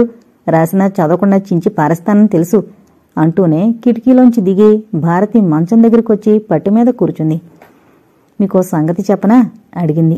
చెప్పు అంది భారతి నిర్జీవంగా. నిన్న అమ్మ ఉత్తరం ఎంతో సరదాగా రాసింది. కొద్ది రోజుల తర్వాత మనకి సెలవులొస్తాయి కదా, అప్పుడు మిమ్మల్ని కూడా తీసుకువెళుతుందట మా ఇంటికి. ఓ 10 రోజులు సెలవులు హాయిగా గడపచ్చు. ఏం మిస్, మీరు తప్పకుండా వస్తారుగా అడిగింది శశిరేఖ. నన్ను అలా పిలవకు, మనిద్దరం స్నేహితులం కదా. నిన్ను నేను శశిరేఖ అని పిలుస్తుంటే నువ్వు నన్ను భారతి అని పిలువు. నీకు ఇక్కడ టీచర్ని కానుగా అంది భారతి. పోనీ నిన్ను శశిరేఖ గారు అని పిలవనా అడిగింది. అలా పిలిస్తే నా పేరు బాగుండదు అని బొంగమూతి పెట్టింది శశిరేఖ. అంతట్లోనే ఏదో జ్ఞాపకం వచ్చినట్లు, మనం ఈ వారం సంతకి వెళ్లడం లేదా అడిగింది. వెళ్ళకేం, రేపు వెళదాం. ఆఫీసులో నీలవేణి లిస్టులు టైప్ చేస్తోంది, చూడలేదు అడిగింది భారతి. ఓ 10 మంది విద్యార్థుల్ని వెంటబెట్టుకుని టీచర్లు సాధారణంగా సంతనాడు వెళ్లి కావలసినవన్నీ తెస్తూ ఉండడం రివాజే. సరదాగా తిరుగుతూ ఉండే శశిరేఖ అన్నీ మరిచిపోతుందని భారతి అభిప్రాయపడింది. అందుకే సంతకి వెళ్లే జట్టు పిల్లలతో శశిరేఖను కూడా చేర్చింది. కొనవలసిన లిస్టులు పంచుకుని 4 జట్లుగా బజారు చుట్టొచ్చి ఒకచోట కలుసుకోవడం, అక్కడి నుంచి బయలుదేరి అంతా స్కూల్ వ్యాన్లో తిరిగి రావడం పరిపాటే. 4-5 వారాలుగా శశిరేఖ తన జట్లు వదిలి ఇంకో జట్టుతో బజారు తిరిగి రావడం చూస్తూనే ఉంది భారతి. శశిరేఖ స్నేహితురాలెవరైనా ఆ గుంపులో ఉంది కాబోలు అనుకుంది. ఎంతలో కొత్త స్నేహాలు కలిసిపోతాయి వీళ్ళకి అనుకుంది కూడా. సంతనాడు పక్క ఊరికి వెళ్లడం అంటే ఎంతో ఉత్సాహం ఏర్పడింది శశిరేఖకి. వారం పొడవునా ఆ రోజు కోసం ఎదురు చూస్తుంది అనిపించేది. సంత నుంచి వచ్చాక కూడా మరీ ఉత్సాహంగా తిరుగుతూ ఉండేది. నువ్వు వచ్చిన రోజున ఈ మాత్రంగా తయారవుతావనుకోలేదు అని ఎవరైనా అంటే సిగ్గుతో శశిరేఖ చెక్కిళ్లు ఎర్రగా ఏవి. నాకేం తెలుసు, ఇక్కడో జైలులో ఉంటుంది అనుకున్నాను. హాయిగా ఇలా స్వేచ్ఛగా ఉంటుందని తెలిస్తే ఎప్పుడో వచ్చి చేరేదాన్ని అని సమాధానం చెప్తున్న శశిరేఖని ఇటు భారతి అటు నీలవేణి గమ్మత్తుగా చూసేవారు. ఎంత అమాయకురాలు అని భారతి చూసేది. ఏం పథకం వేస్తున్నావే చిట్టితల్లి అన్నట్టు నీలవేణి చూసేది. అనుకోకుండా ఒకరోజు సాయంత్రం శశిరేఖ అన్నగారు సూర్యారావు స్కూల్కొచ్చాడు. మేడం భారతికి కబురు పెట్టింది. తనకు తెలియకుండానే సూర్యారావు రాక కోసం ఎదురు చూసింది భారతి. ఆఫీసు రూంలో అడుగు పెట్టగానే నమస్తే అంటూ పలకరించాడు సూర్యారావు. నమస్తే అంటూ ఎదుటి కుర్చీలో కూర్చుంది భారతి. ఎందుకో చాలా బేలతనంగా అనిపించింది భారతికి. మీ మేడం ఇప్పుడే క్వార్టర్స్కి వెళ్ళిపోయారు. నాకు కావలసినవి మీతో మాట్లాడమన్నారు అన్నాడు సూర్యారావు. తలెత్తి సూర్యారావు కేసి చూసింది భారతి. గమ్మత్తుగా మెరుస్తున్న కళ్లతో చూస్తూ ఉన్నాడు. ఆ క్షణంలో అతనికి శశిరేఖకి తేడా లేనట్టు అనిపించింది భారతికి. నాకేమైంది? ఈ వ్యక్తి నన్నెందుకింత కదిలించాలి అని వింతపడింది భారతి. ఇప్పుడు చెప్పండి, మా శశి ఎలా ఉంది? కుర్చీలో జారబడి కూర్చుంటూ అడిగాడు సూర్యారావు. బాగుంది, చాలా సరదాగా ఉంది. శశిరేఖలో వచ్చిన మార్పు చూస్తే మీకే ఆశ్చర్యం వేస్తుంది అందే ఉత్సాహంగా భారతి. అదంతా మీ చలవే. మా అమ్మగారు మేం తిరిగి వెళ్ళిన రోజే అన్నారు, మీతో ఉంటే శశి తప్పక మారుతుందని తోచిందట ఆవిడికి. సన్నగా వేళకోళం ధ్వనిస్తూ అన్న సూర్యారావు కేసి రెప్పవాల్చుకు చూసింది భారతి. అయితే ఆ నమ్మకం మీకు లేదా? ఆ రోజు మిమ్మల్ని చూడగానే అనిపించింది, ఇంత నాజూకుగా నెమ్మదిగా ఉండే మీరు మా శశిలాంటి మొండిని ఎలా భరించగలరని. కానీ తర్వాత నా అభిప్రాయం మార్చుకున్నాను. ఆ అమ్మకి శశి రాసిన ఉత్తరాలు చూస్తే మీకే తెలిసేది అన్నాడు. శశిరేఖ క్లాసులో ఉండుంటుంది, పిలిపించమంటారా? ఇంకేం మాట్లాడాలో తెలియక అడిగింది భారతి. అక్కర్లేదు, కాసేపుండి పిలుదురు గాని. మీరు మా ఊరి మాస్టర్ అమ్మాయి కదూ, నాకెందుకు చెప్పలేదు అడిగాడు సూర్యారావు. నిజమే, కానీ చెప్పవలసిన అవసరం లేదు కదా అంది భారతి. ఆ సంగతి అప్పుడే తెలిస్తే అమ్మగారింకా ధైర్యంగా ఉండేవారు కదా. సరే, మీరు పట్నంలో నన్ను ఎప్పుడైనా చూశారా అడిగాడు సూర్యారావు. కాలేజీలో చదువుకునే రోజుల్లో పిల్ల జమీందార్ని చూసి ఆ అమ్మాయిలనుకునే మాటలన్నీ జ్ఞాపకం వచ్చి సిగ్గుతో ముఖం ఎర్రబడింది భారతికి. నేను పట్నంలో చదువుకున్నాను అంది సమాధానంగా. పోనీ ఆ సంగతి చెప్పుండొచ్చుగా. మీకు మా శశిరేఖలాగా నన్ను చూస్తే భయమా, అసహ్యమా నవ్వుతూ అడిగాడు సూర్యారావు. ఆ మాటకి భారతి కూడా నవ్వేసింది. భలేవారే, అవన్నీ చెప్పవలసిన సందర్భం రాలేదు, అంతకుమించి మరేం లేదు అంది. పోనీలేండి, ఆ మాత్రం దయచూపారు అన్నాడు సూర్యారావు నెమ్మదిగా. అతని కంఠస్వరంలో వచ్చిన మార్పుకి ఆశ్చర్యపడింది భారతి. మిమ్మల్ని ఆ రోజు చూసిన దగ్గర్నుంచి నాలో కొత్త ఆలోచనలు బయలుదేరాయి. పోనీలేండి, ఇప్పుడు ఆ గొడవెందుకు గాని, వచ్చేవారం స్కూలు మూస్తారుగా. శశిరేఖతో పాటు మీరు మా ఇంటికి రావాలని అమ్మగారు చెప్పమన్నారు. అందుకే నేను బయలుదేరొచ్చాను అన్నాడు. నేను సాధారణంగా సెలవులిక్కడే గడిపేస్తాను అంది భారతి నెమ్మదిగా.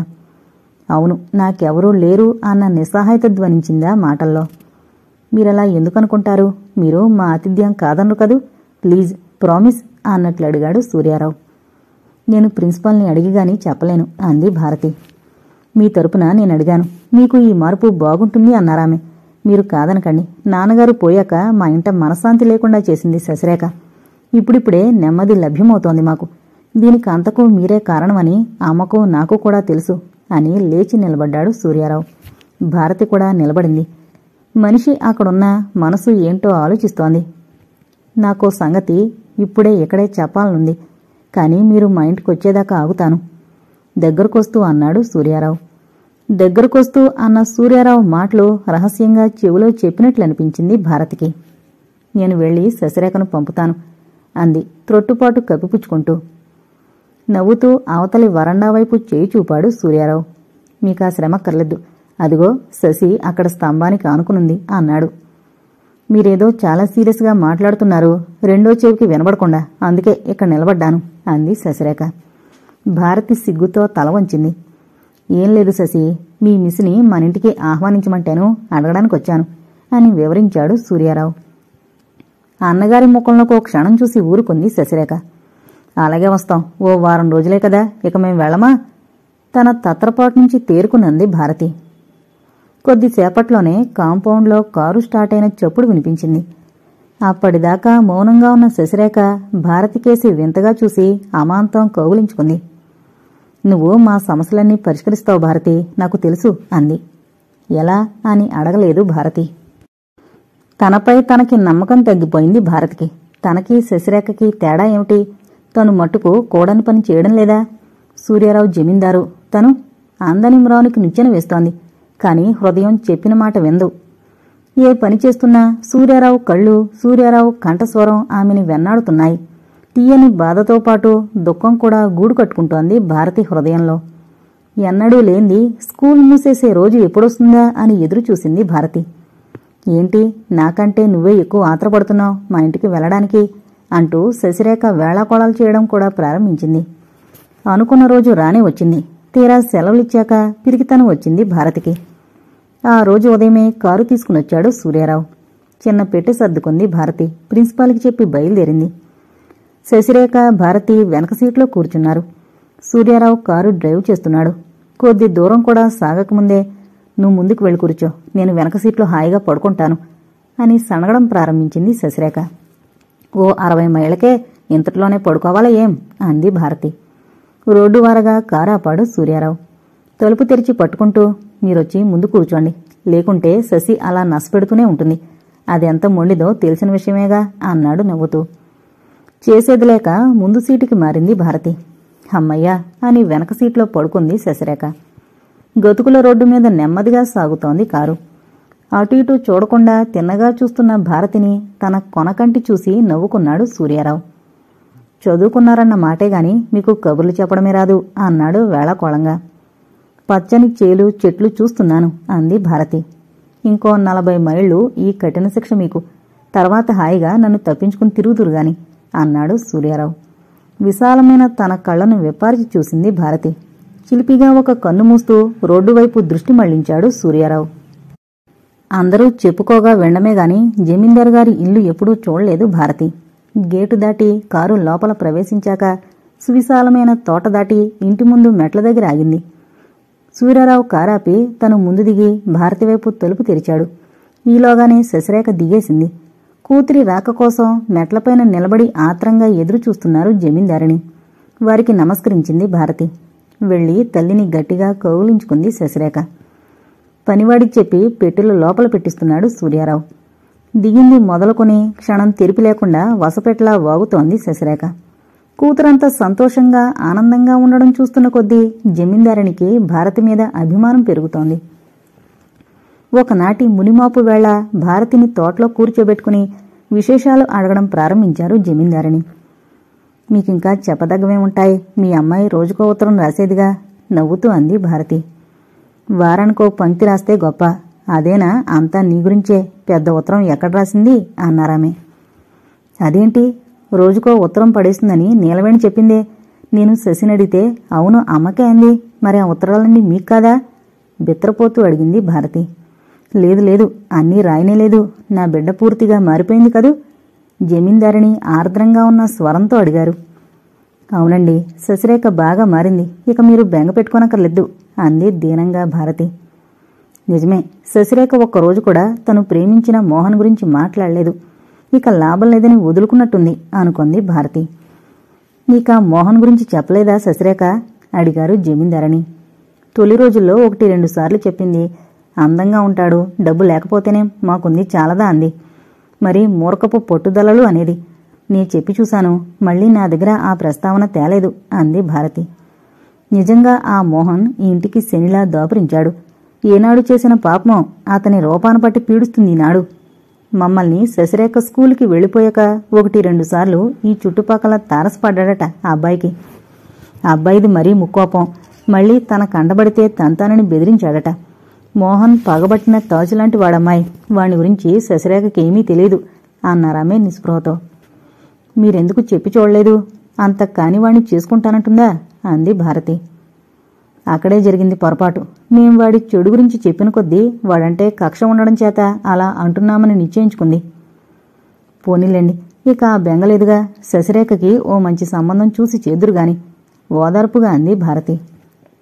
అంతా భగవంతుడి దయతల్లి, అడుగో సూర్యం కూడా వస్తున్నట్టుంది అంటూ లేచారామె.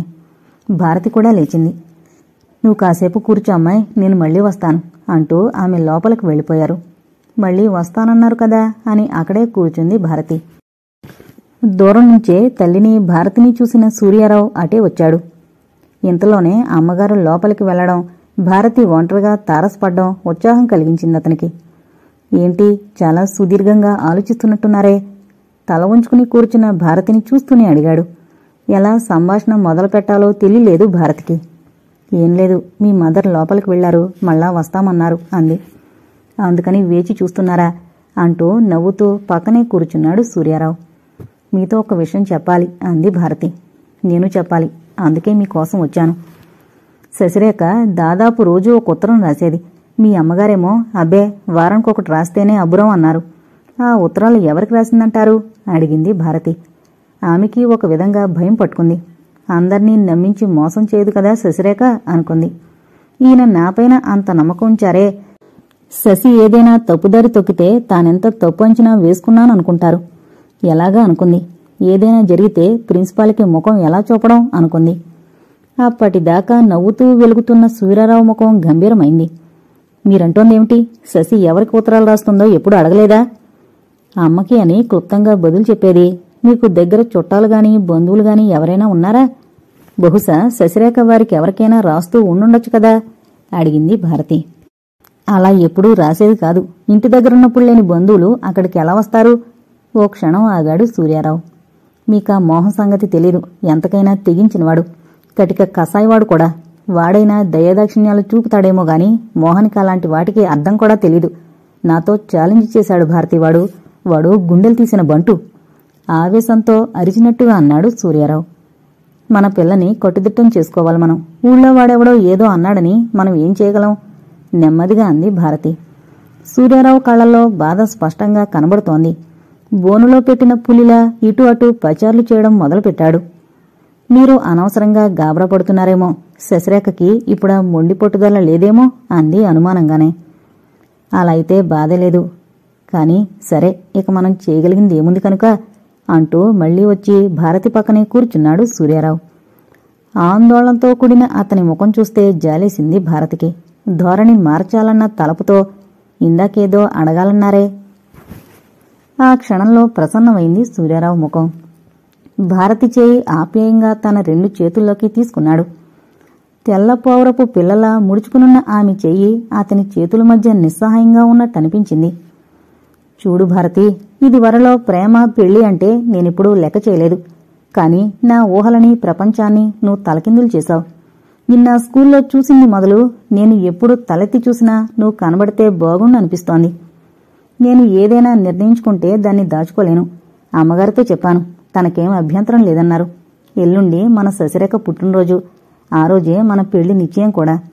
చుట్టాలకి స్నేహితులకి తెలియజేయాలని నా అభిలాష. నీకేం అభ్యంతరం లేదుగా?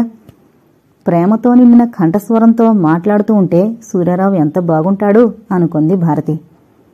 నేను ఎవరిని అడగాలి? నాకెవరున్నారు అభ్యంతరాలు చెప్పడానికి అన్న విషయం గుర్తుకు రాగానే దుఃఖం పొంగొచ్చింది. ఎందుకలా కంటతడి పెడతావు భారతి? మీకిష్టం లేకుంటే నిర్భ్యంతరంగా చెప్తావనే కదా. భారతిని ఆప్యాయంగా తన చేతుల్లోకి తీసుకుని గుండెలకి అదుముకుంటూ అడిగాడు సూర్యారావు. లేదు లేదు, ఇష్టం లేదని కాదు. నాకెవరున్నారని అడగడానికి. నాలో ఏముందని మీకింత ప్రేమ? ఆప్యాయత ఎరుగని నాకు మీరింత ఆప్యాయత కనబరిచేసరికి దుఃఖం వచ్చింది అంది భారతి అతని గుండెల్లో ముఖం దాచుకుంటూ. అప్పుడే తోటలోకొచ్చిన శశిరేఖ ఈ దృశ్యం చూసి మరీ ఆశ్చర్యపడలేదు. హాయ్ హాయ్, మీ ప్రేమ మంచి రసవత్తర ఘట్టంలో పడిందే అంది అక్కడే కూర్చుంటూ. అదిరిపడి దూరంగా జరిగింది భారతి. తప్పు చేసిన వాళ్ల తలమీద చేయి వేసి జుట్టు సవరించుకుంటూ ఎక్కడో చూడడం ప్రారంభించాడు సూర్యారావు. నేను మళ్లీ వస్తాను, స్నేహితురాళ్లు మాట్లాడుకోండి అంటూ గబగబా అక్కడ్నుంచి వెళ్లిపోయాడు. నవ్వుతూ భారతి ముఖం తన వైపు తిప్పుకుంది శశిరేఖ. పెద్దవాళ్లను కాదనకు, తప్పు అంటూ పాత మాటలు గుర్తు చేసింది. నువ్వేదో ఊహించుకుంటున్నావు శశిరేఖ. మీ అన్నయ్య నన్ను పెళ్లి చేసుకుంటానని అడిగారు. తన పరిస్థితి వివరించాలని చెప్పింది భారతి. తమదాకా వస్తేగాని ఇలాంటివి అనుభవానికి రావు కదూ అంది శశిరేఖ. లే, లోపలికి పోదాం, చీకటి పడిపోయింది అంటూ భారతిని లేవదీసింది. నీతో ఈ 2 రోజుల్లో ఎన్నో చెప్పాలనుకున్నాను. నీతో నాకు ఏదైనా చెప్పే ధైర్యం ఉంది. కాని ఇప్పుడు కాదనిపిస్తోంది భారతి. ఎప్పుడైనా నేను ఏదైనా తప్పటడుగు వేస్తే నువ్వు అర్థం చేసుకుంటావు. ఆ ధైర్యం వచ్చింది నాకు ఈరోజు. ఇది వరలో నువ్వు వట్టి మిస్వే, కాని ఇప్పుడో స్త్రీవి అంది శశిరేఖ. భారతికి ఏం చెప్పాలో తోచలేదు. నేలమీద కాళ్ళు మబ్బుల్లో ఊహలో ఉన్నాయి. రాత్రి విందు భోజనాలు. ఇల్లంతా ఒకటే హడావిడిగా ఉంది. అందమైన దీపగుచ్చాలు శుభ్రంగా తొడవడంతో వింతరంగులు వెదజల్లుతున్నాయి. గాలికి కదలాడుతున్న వాటి చప్పుడు మృదువైన సంగీతంలా ఉంది. హాలులో గోడలకు ఉన్న పాతకాలపు తైలవర్ణ చిత్రాలు తుడిపించింది భారతి. బంగారు రంగులో ఉన్న వాటి ఫ్రేములు దీపకాంతికి తళతళ మెరిసేలా ఉన్నాయి. ఖరీదైన తివాసీలు దుమ్ము దులిపి తిరిగి పరిచారు. కుర్చీలు అమర్చారు. ఇల్లంతా కొత్త వెలుగుతో నిండినట్లుంది. సాయంత్రం 5 గంటల వేళ భారతొక్కత్తి బయలుదేరింది దేవాలయానికి. పుట్టి పెరిగిన ఊరు, ఎన్నాళ్లైందో గుడికి వెళ్లి. చిన్నతనంలో సరదాగా గుడి ఆవరణలో ఆడుకునేది. ఒక్కరితే నడిచి వెళుతూ ఉంటే చిన్ననాటి సంగతులన్నీ జ్ఞాపకం వస్తున్నాయి. చేతిలో పూలు, కొబ్బరికాయ మొదలైన పూజా ద్రవ్యాలున్నాయి. ఊహల మట్టుకు రెక్కలు విచ్చుకుని గతంలో విహరిస్తున్నాయి. అలా ఆలోచనలు వెంట తరుముతుండగానే దేవాలయంలో ప్రవేశించింది. గుడిలో ఎక్కువ జనం కూడా లేరు. త్వరగా పూజ చేయించుకుని బయటకొచ్చింది. 4 అడుగులు వేసిందో లేదో ఎదురుగా నిలబడిన వ్యక్తిని చూసి నిశ్చేష్టితై నిలబడిపోయింది. నోట మాట రాలేదు. మీరు, నువ్వు? తడబడింది భారతి. అవును, నేనే. ఆ రోజు ఉత్తరమిచ్చి పుణ్యం కట్టుకున్నారు. ఈరోజేమిటి మీరనాలా నువ్వనాలా అని ఆలోచిస్తున్నారు? హేళనగా అంటున్న అతని కళ్ళు తళతళ మెరుస్తున్నాయి. మీరెక్కడెందుకున్నారు? సూర్యానికి తెలిస్తే అంది. మీరు చెప్తే తప్పించి ఎందుకు తెలుస్తుంది? మీరు చెప్పరు అన్నాడు ధీమాగా. భారతికి కొంచెం ధైర్యం వచ్చింది. ఇతని సంగతేంటో తెలుసుకోవాలనుకుంది. మీరిక్కడున్న సంగతి ఎవరికైనా తెలుసా? ఒక్క శశిరేఖకు తెలుసు ఇంతవరకు. ఇప్పుడు మీకు తెలిసింది. అయినా మీరు తటస్థపడతారనుకోలేదు నేను అన్నాడు మోహన్. శశిరేఖ ఎలా తెలిసింది? మిమ్మల్ని పూర్తిగా మరిచిపోయింది శశిరేఖ. ఇక ఆ కుటుంబాన్ని వేధించకండి ఆవేశంగా అంది భారతి. శశిరేఖ నన్ను మరిచిపోయిందా? హేళనగా నవ్వాడు మోహన్. నన్నెలా మరిచిపోతుంది? రోజూ ఒక ఉత్తరం రాసేది, మరిచిపోతే రాసేదా అడిగాడు. మీకా రాసింది? అదిరిపడింది భారతి. ఓ క్షణంలో తెప్పరిల్లింది. స్కూలుకి ఉత్తరాలు రాకూడదే, మీ ఉత్తరాలు ఎలా వచ్చాయి? మీరు అబద్ధమాడుతున్నారు అంది. సమాధానంగా నవ్వాడు మోహన్. చెప్పండి, మీది అబద్ధమేనా? మీతో సంతకొచ్చేటప్పుడు ఆ ఊరి పోస్టాఫీసులోంచి నా ఉత్తరాలన్నీ తీసుకునేది అన్నాడు. తన తెలివితేటలకి తనని తానే అభినందించుకున్నట్టు టోపీ సవరించుకున్నాడు. ఎంత ఆశ్చర్యం! ఇందుక శశిరేఖ అంత ఆనందంగా ఉండేది?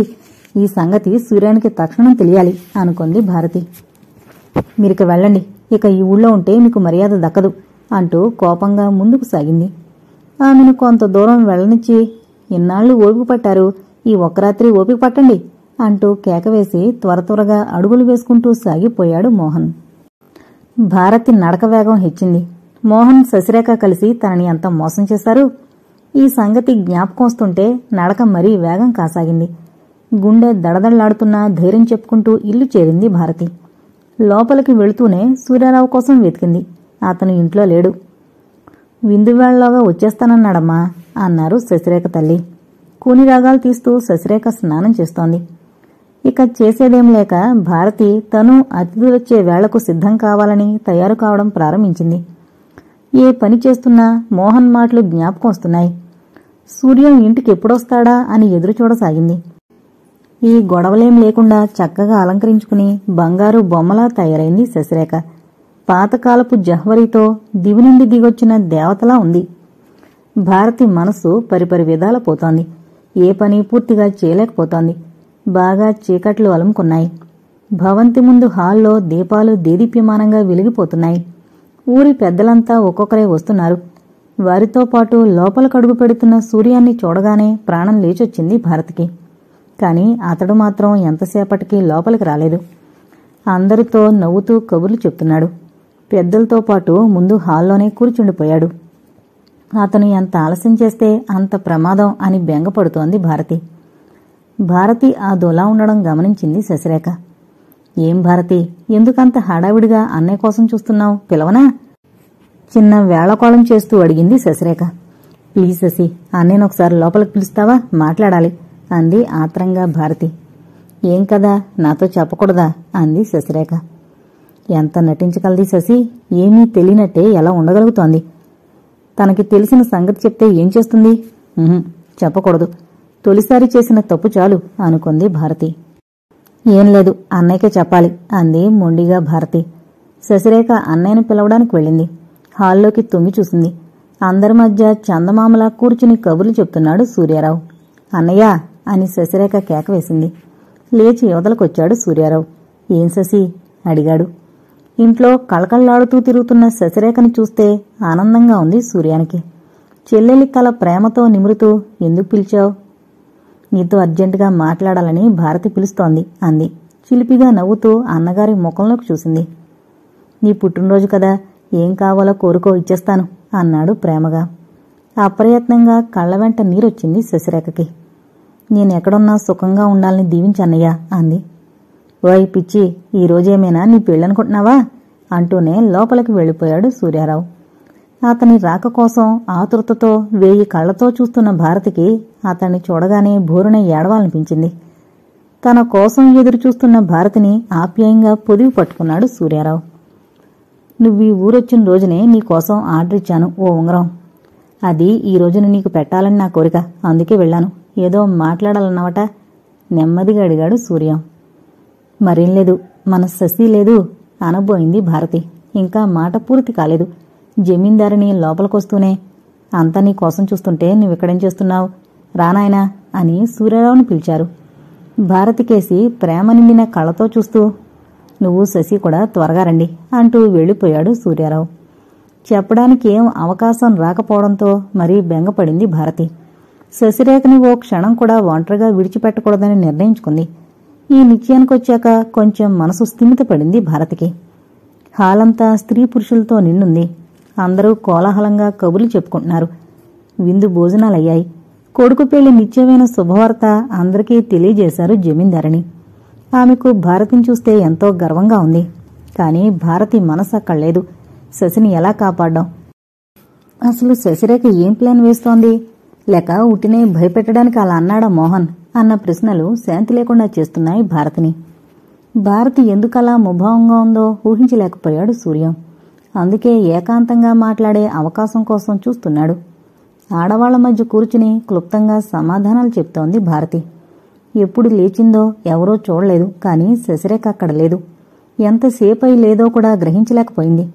ఒక్క ఉదుటును లేచి శశిరేఖేది అంటూనే లోపలకు నడిచింది. శశిరేఖ అంటూ గదిలోకి వెళుతూ పిలిచింది. ఏదో తెలియని భయంతో నిలువెల్లా వణికిపోయింది భారతి. ఏమైంది? శశిరేఖ గదిలో లేదు. సూర్యం అని అరుస్తూనే తెలివితప్పి పడిపోయింది భారతి. భారతి లేవడం చూసి సూర్యారావు తను ఆమె వెనకనే లోపలికొచ్చాడు. పడిపోబోతుండగానే భారతిని పట్టుకుని నెమ్మదిగా పడుకోబెట్టాడు. ఓ 10 నిమిషాలకు గాని భారతి కళ్ళు తెరవలేదు. ఏమైంది భారతి, ఏమైంది అడిగాడు. శశిరేఖ లేదు అంది క్లుప్తంగా. పక్కనే బాంబు పడ్డట్టు అదిరిపడ్డాడు సూర్యారావు. ఏమైంది అంటూ ఆదరాబాదరాగా లేచాడు సూర్యారావు. అతని చెయ్యి పట్టుకుని ఆపింది భారతి. అంతా పెద్దవాళ్లున్నారు, వారు వెళ్ళాక గాని అమ్మగారికి తెలియనియద్దు అంది. వెనక పక్క పెరటి తలుపులు తెరిచున్నాయి. పక్క బల్లమీదుండే శశిరేఖ పెట్టలేదు. ఎంత దారుణం చేసింది శశిరేఖ అని నిట్టూర్చింది భారతి. ఎక్కడికి వెళ్ళుంటుంది అన్నది ఆలోచించడానికి ప్రారంభించింది. కాని ఎలా తెలుస్తుంది? అతిథులందరూ వెళ్లిపోయారు. నిశ్చింతగా కుర్చీలో చేరబడి కూర్చున్నారు జమీందారిని. ఆమెకు ఒక పక్కగా కూర్చుంది భారతి. రెండో పక్కగా సూర్యారావు కూర్చున్నాడు. అమ్మా, శశిరేఖ మనందర్నీ మోసం చేసి వెళ్ళిపోయిందమ్మా అన్నాడు సాధ్యమైనంత ఆవేశరహితంగా. మొదట ఆ మాటలు గ్రహింపు కాలేదామెకి. ఏమిటి సూర్య నువ్వనేది అడిగారు రెట్టించి. మనందరి కళ్ళు గప్పి వెళ్ళిపోయింది శశిరేఖ, పెట్టుకోడలేదు అన్నాడు సూర్యారావు. ఆ మాటలు విని అదిరిపడ్డారామె. నిజమా, నిజంగానా అన్నారే కాని ఆ మాట కూడా పూర్తి కాకుండానే కుర్చీలో కుప్పగా కూలిపోయారు. భారతి సూర్యారావు కలిసి ఆమెను నెమ్మదిగా పడక మీదకు చేర్చారు. రాత్రి 2 జాములు గడిచింది. అయినా ఆమెకు తెలివి రాలేదు. తెల్లవారింది. అయినా ఆ ఇంట్లో అంతా చీకటే నిండి ఉంది. పూర్తిగా వెలుగు రాకుండానే బట్టలు వేసుకుని బయలుదేరాడు సూర్యారావు. అమ్మ జాగ్రత్త, నేను పోలీసు రిపోర్ట్ ఇచ్చొస్తాను అని భారతి చేయినొక్కి వెళ్ళిపోయాడు. ఈ ఇంట్లో ఆత్మశాంతి పోయి అది ఇప్పుడిప్పుడే తిరిగొస్తోంది అనుకున్నది కాస్త ఎణమావైపోయింది.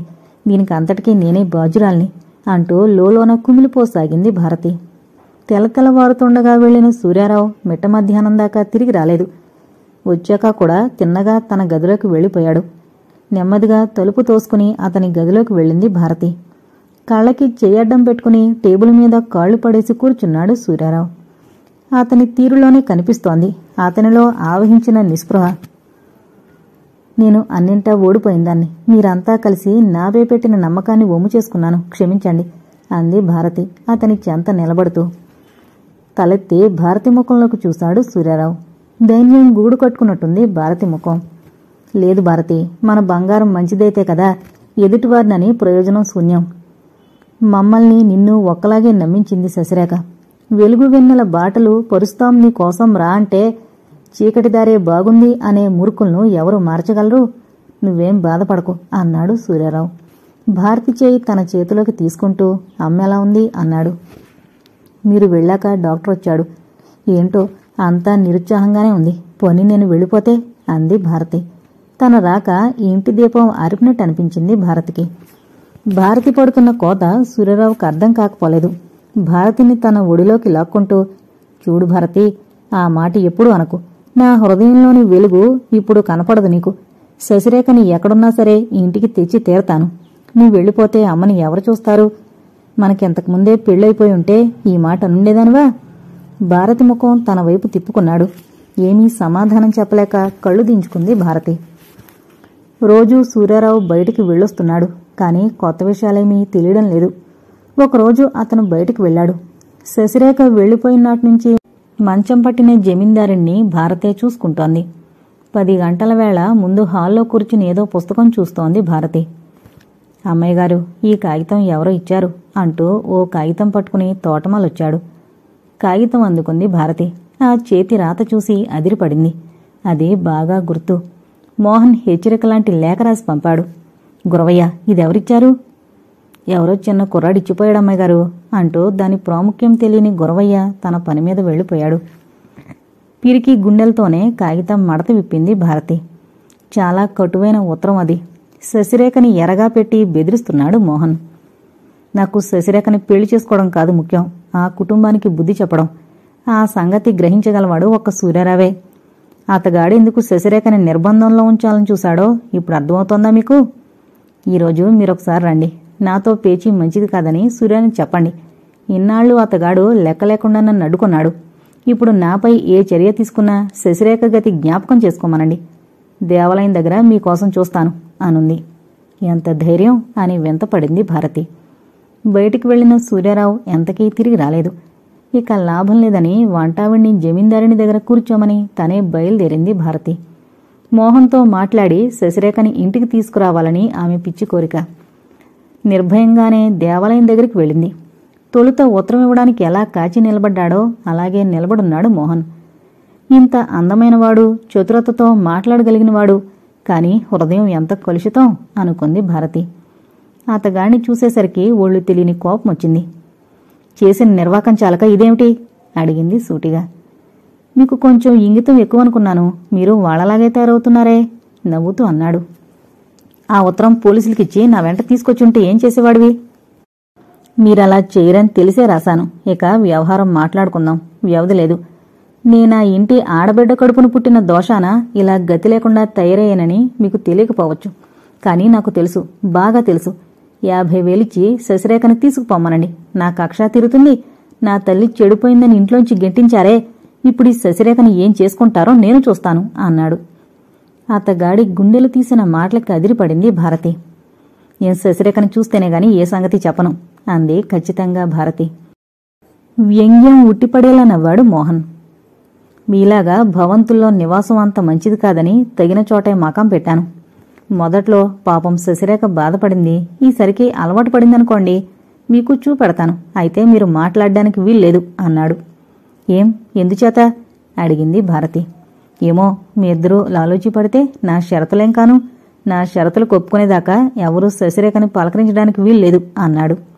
సరే అయితే నేను కళ్ళారా శశిని చూడాలి, తర్వాత గాని మాట్లాడను అని మౌనంగా వెనక నడవడం ప్రారంభించింది భారతి.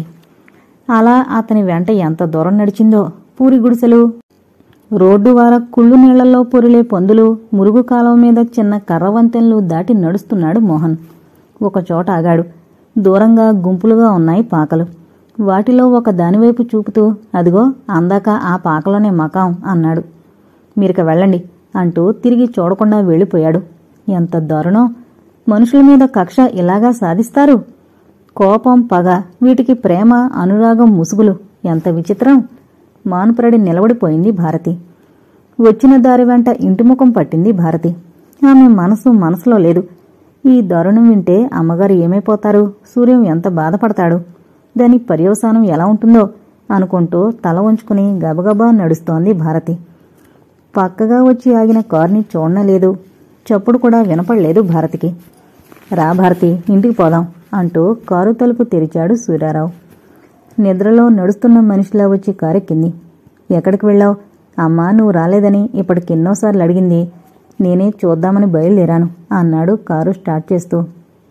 సూర్యం, ఈ దారుణాన్ని విన్నావా? నేను మోహన్ని కలుసుకున్నాను అంది. కోపంతోటి ఆవేశంతోటి నోట మాట రాలేదు భారతికి. అంత ఆవేశపడకు భారతి. ఈ చుట్టుపక్కల ఎక్కడున్నా వాడు నన్ను తప్పించుకుపోలేడు. పోలీసులు వలపన్నే ఉంచారు వాడి కోసం అన్నాడు అనునయంగా. నీకసలు తెలియడం లేదు. వాడు కసాయి కంటే అన్యాయం. నువ్వు వాడి చేతుల్లోంచి శశిరేఖని రక్షించలేవు సూర్యం, రక్షించలేవు. గూడు కట్టుకున్న దుఃఖం ఉప్పెన్లా పొంగి నోట మాట రాలేదు భారతికి. చేతుల్లో ముఖం దాచుకుని బోరుని ఏడ్చింది. ఇల్లు చేరగానే నెమ్మదిగా అన్ని విషయాలను తెలుసుకున్నాడు సూర్యారావు. మోహన్ రాసిన ఉత్తరం తీసుకుని అప్పుడు బయలుదేరి వెళ్లాడు. ఉట్టి బెదిరింపులకు లొంగేవాడు కాదు మోహన్ అని తెలుసుగాని మరి ఇంత దారుణానికి తెగించేవాడిని ఊహించలేకపోయాడు. శశిరేఖని పెళ్లి చేసుకోవాలన్న కోరికుంది కాబోలు అన్న అనుమానం ఎప్పుడైనా తలెత్తినా దాన్ని అణిచివేసేవాడు. కాని ఇలా పగ సాధించడానికే ప్రేమ నటించి అమాయకురాలైన శశిని మోసం చేస్తాడని సూర్యారావు ఊహకైనా అందలేదు. ప్రస్తుత కర్తవ్యం శశిని రక్షించడమే. అది తనొక్కడి వల్ల సాధ్యం కాదు. అందుకే మోహన్ ఉనికి విషయంలో తెలిసిన ఈ కొత్త సమాచారం తక్షణం పోలీసులకు అందజేయాలి అనుకున్నాడు సూర్యారావు. అంతా ఎంత త్వరగా రంగంలోకి దిగితే అంత మంచిదని తక్షణమే బయలుదేరాడు సూర్యారావు. భారతి కాలుగాలిన పిల్లిలా ఇంట్లో తిరుగుతోంది. ఏం చెయ్యాలో తోచని స్థితిలో ఉంది. అమ్మాయి, సూర్యం బయటికి వెళ్ళాడా మళ్ళీ అడిగారు జమీందారిని. అవునమ్మా, శశిరేఖ విషయంలో కొత్త సంగతులు తెలిసాయని పోలీస్ స్టేషన్కి వెళ్లారు అంటూ వడలిన ఆమె చేయి తన చేతిలోకి తీసుకుంటూ మంచం పక్కనే కుర్చీలో కూర్చుంది భారతి. మీ ఇద్దరూ కలిసి నా దగ్గర ఏదో దాస్తున్నారు, నిజం చెప్పు భారతి దీనంగా అడిగారామె. ఆమెకు మనశ్శాంతి కలిగేలా చెయ్యాలంటే నిజం చెప్పడం ఒకటే దారి అనుకుంది భారతి. తర్వాతైనా అన్నీ తెలిసాక బాధపడతారు గాని మానరు కదా. మోహన్ మీరనుకునే మోసగాడే కాదు, దుర్మార్గుడు కూడానమ్మా.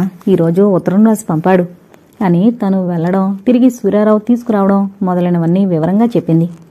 రేపు ఈ పాటికి మన శశిరేఖ మన ఇంట్లో ఉంటుందమ్మా, మీరేం బెంగపడకండి అని ఓదార్చింది. నీకు తెలియదు భారతి, మోహన్ది కూడా వాడి తండ్రి పోలికలా ఉంది. గతంలోకి ఆలోచిస్తూ అన్నారామె. వారి చెల్లెలు నా ఆడబిడ్డ. మన శశిరేఖలాగే చాలా అందంగా ఉండేది. చాలా మొండి. మన శశిరేఖది ఆ పోలికే తల్లి. ఎవరినో ప్రేమించాను, అతగాణ్ణి తప్పించి పెళ్లి చేసుకోను అని పట్టుబట్టింది. ఆ ఎవరో వాణ్ణి రమ్మన్నారీనా. అతగాడు ఎందుకొస్తాడు? చివరికి తేలింది ఆ అమ్మాయికి నెల తప్పిందని. ఈయనదా ముక్కోపం. వెనక ముందు చూసే అలవాటే లేదు. ఇంట్లోంచి ముందు బయటకు పొమ్మన్నారు. నేనెంత వద్దని మొత్తుకున్నానో ఆ భగవంతుడికే ఎరుక. ఆ పిల్ల మట్టుకు తక్కువదా? చంపితే చంపు, నే వెళ్ళన్నయ్యా అని కాళ్లమీద పడకూడదు. నేను బయటకు పోయి అతగాడిని పెళ్లి చేసుకుంటాను, నీ లెక్కేమిటి అని వెళ్ళిపోయింది. అంతే. తర్వాత 4-5 దాకా ఆ అమ్మాయి సంగతే తెలియలేదు. చాలా నికృష్టపు బ్రతుకులో పడిపోయిందని వినడమే గాని కళ్ళారా చూడలేదు. ఆ చేసుకుంటానన్నవాడు చేసుకోలేదు. ఎలా బ్రతికిందో ఆ దేవుడికే తెలియాలి. తల్లి తండ్రి లేని దాన్ని ఇంట్లోంచి పొమ్మన్నానే అన్న మనోవ్యధ వారిని బ్రతుకున్నంతకాలం పీడించింది. మనకి ఇష్టం లేనప్పుడు క్షణాల మీద గడిచిపోతుంది కాలం. మన శశి పూర్తిగా 14 ఏళ్లు కూడా నిండకుండానే మొండిగా తయారైంది. అది చూసి వారికి ఇంకా చింత పెరిగింది. స్నేహితుల ఇళ్లకని అక్కడికని ఇక్కడికని వెళ్లి ఎవరినో కోల్చుకుంటుందన్న సంగతి మాకంటే ముందు మాలికి తెలిసింది. వాడు ఈనాటివాడా? ఆ పిల్లవాడినిట్టే గుర్తుపట్టేశాడు. వాడు ఎలాంటి బ్రతుకు బ్రతుకుతున్నాడో ఆరా తీశాడు. ఓ రోజు బాగా తన్నించాడు కూడా. దాంతో మోహన్కి పంతం పెరిగింది. ఇటు శశిరేఖ మొండికెత్తింది. ఈ బెంగతోనే వారు కన్ను మూశారు భారతి. దీర్ఘంగా నిట్టూరిచారామె. అవన్నీ పీడకలనుకోండమ్మా, అన్నీ గడిచిపోయాయి. ఇక శశిరేఖ సుఖంగా ఇంటికొస్తుందిగా. ధైర్యం చెప్పాలని చూసింది భారతి. నాకా నమ్మకం లేదు భారతి. అదంతా అత్తపోలికే. సూర్యం దాన్ని తిరిగి రానివ్వడు అన్నారు నిస్పృహగా. మీరలా అనకండి. జరిగిన దానికి ఎంతగానో బాధపడుతున్నారు వారు. తప్పకుండా ఆయనే శశిని తీసుకొస్తారు చూడండి అంది లేని ఉత్సాహం తెచ్చుకుంటూ. బయటికి వెళ్లిన సూర్యారావు తిరిగొచ్చాడు. తల్లిని చూస్తే అతనికి మరీ బెంగగా ఉంది. నీకేం భయం లేదమ్మా, శశిరేఖని తీసుకొచ్చి నీకు అప్పగిస్తానుగా అంటూ తల్లిని ఓదార్చాడు. రాత్రి చాలాసేపటి వరకు ఇద్దరూ మాట్లాడుకుంటూ కూర్చున్నారు. ఒకరికొకరు ధైర్యం చెప్పుకున్నారు. ఇదెంతవరకు సాధ్యం అన్న అనుమానం ఇద్దరి మనసుల్లో ఉంది. అది పైకనే ధైర్యం ఇద్దరిలోనూ లేదు. కలత నిద్రలతోనే తెల్లవారింది రాత్రి. ఉదయం 9ంటికి ఇన్స్పెక్టర్ గారు వస్తారు భారతి. నీ వెంట మేమంతా మోహన్ చూపెట్టిన ఇంటికి వస్తాం అని చెప్పాడు సూర్యారావు. తల్లికి ధైర్యం చెప్తున్న కొద్దీ సూర్యారావు ధైర్యం కొరవడుతోంది. మనం చాలా జాగ్రత్తగా ఉండాలి, ఏమాత్రం అనుమానం కలిగించకూడదు. అంచేత మిస్ భారతిని ముందుగా వెళ్ళనిద్దాం, ఆమెను మనం వెన్నంటి వెళ్లొచ్చు అని ఇన్స్పెక్టర్ గారు సూచించడంతో పుంజుకున్న ధైర్యం కాస్త సన్నగిల్లింది సూర్యారావుకి. గుడిసెల ప్రాంతాలకి కొంత దూరంగానే భారతిని దింపేశారు. అప్పటికే ఎండ తీక్షణంగా ఉంది. గుడిసెల్లో నుంచి వంట వాసనలు వస్తున్నాయి. ఎక్కడోగాని సందడే లేదు. కూలీనాలి చేసుకునే వాళ్లంతా పనుల్లోకి పోయినట్టుంది. దూరం నుంచి మోహన్ చూపిన గుడిసెలోకి అడుగు పెట్టింది భారతి. అక్కడేముంది, ఖాళీ. ఎదురు చూడని ఈ ఫలితానికి బెదిరిపోయింది. ఆదరాబాదరాగా యువతలకొచ్చింది.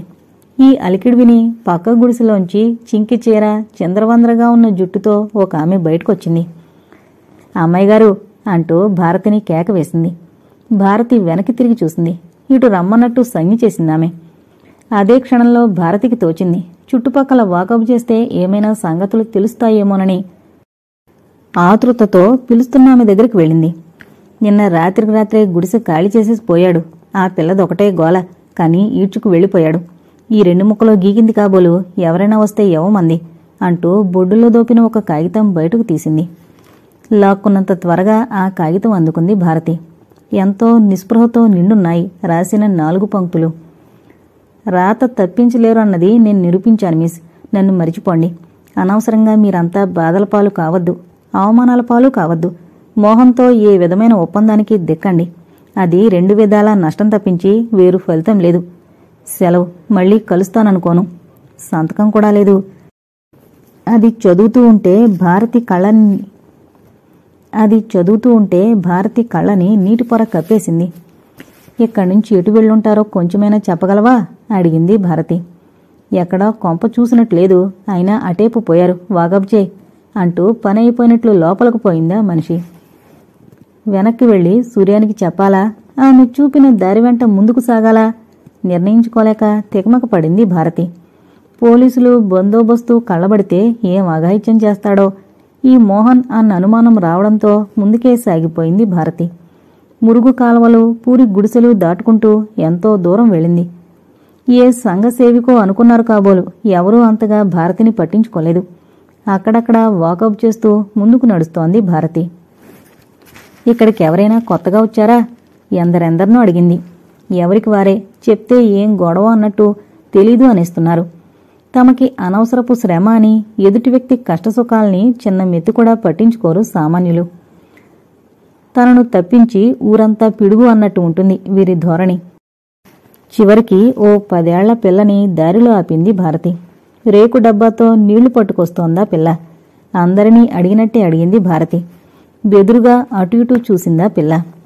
వాళ్ళు మీకు తెలుసా అడిగింది. అవును. ఎక్కడున్నారు?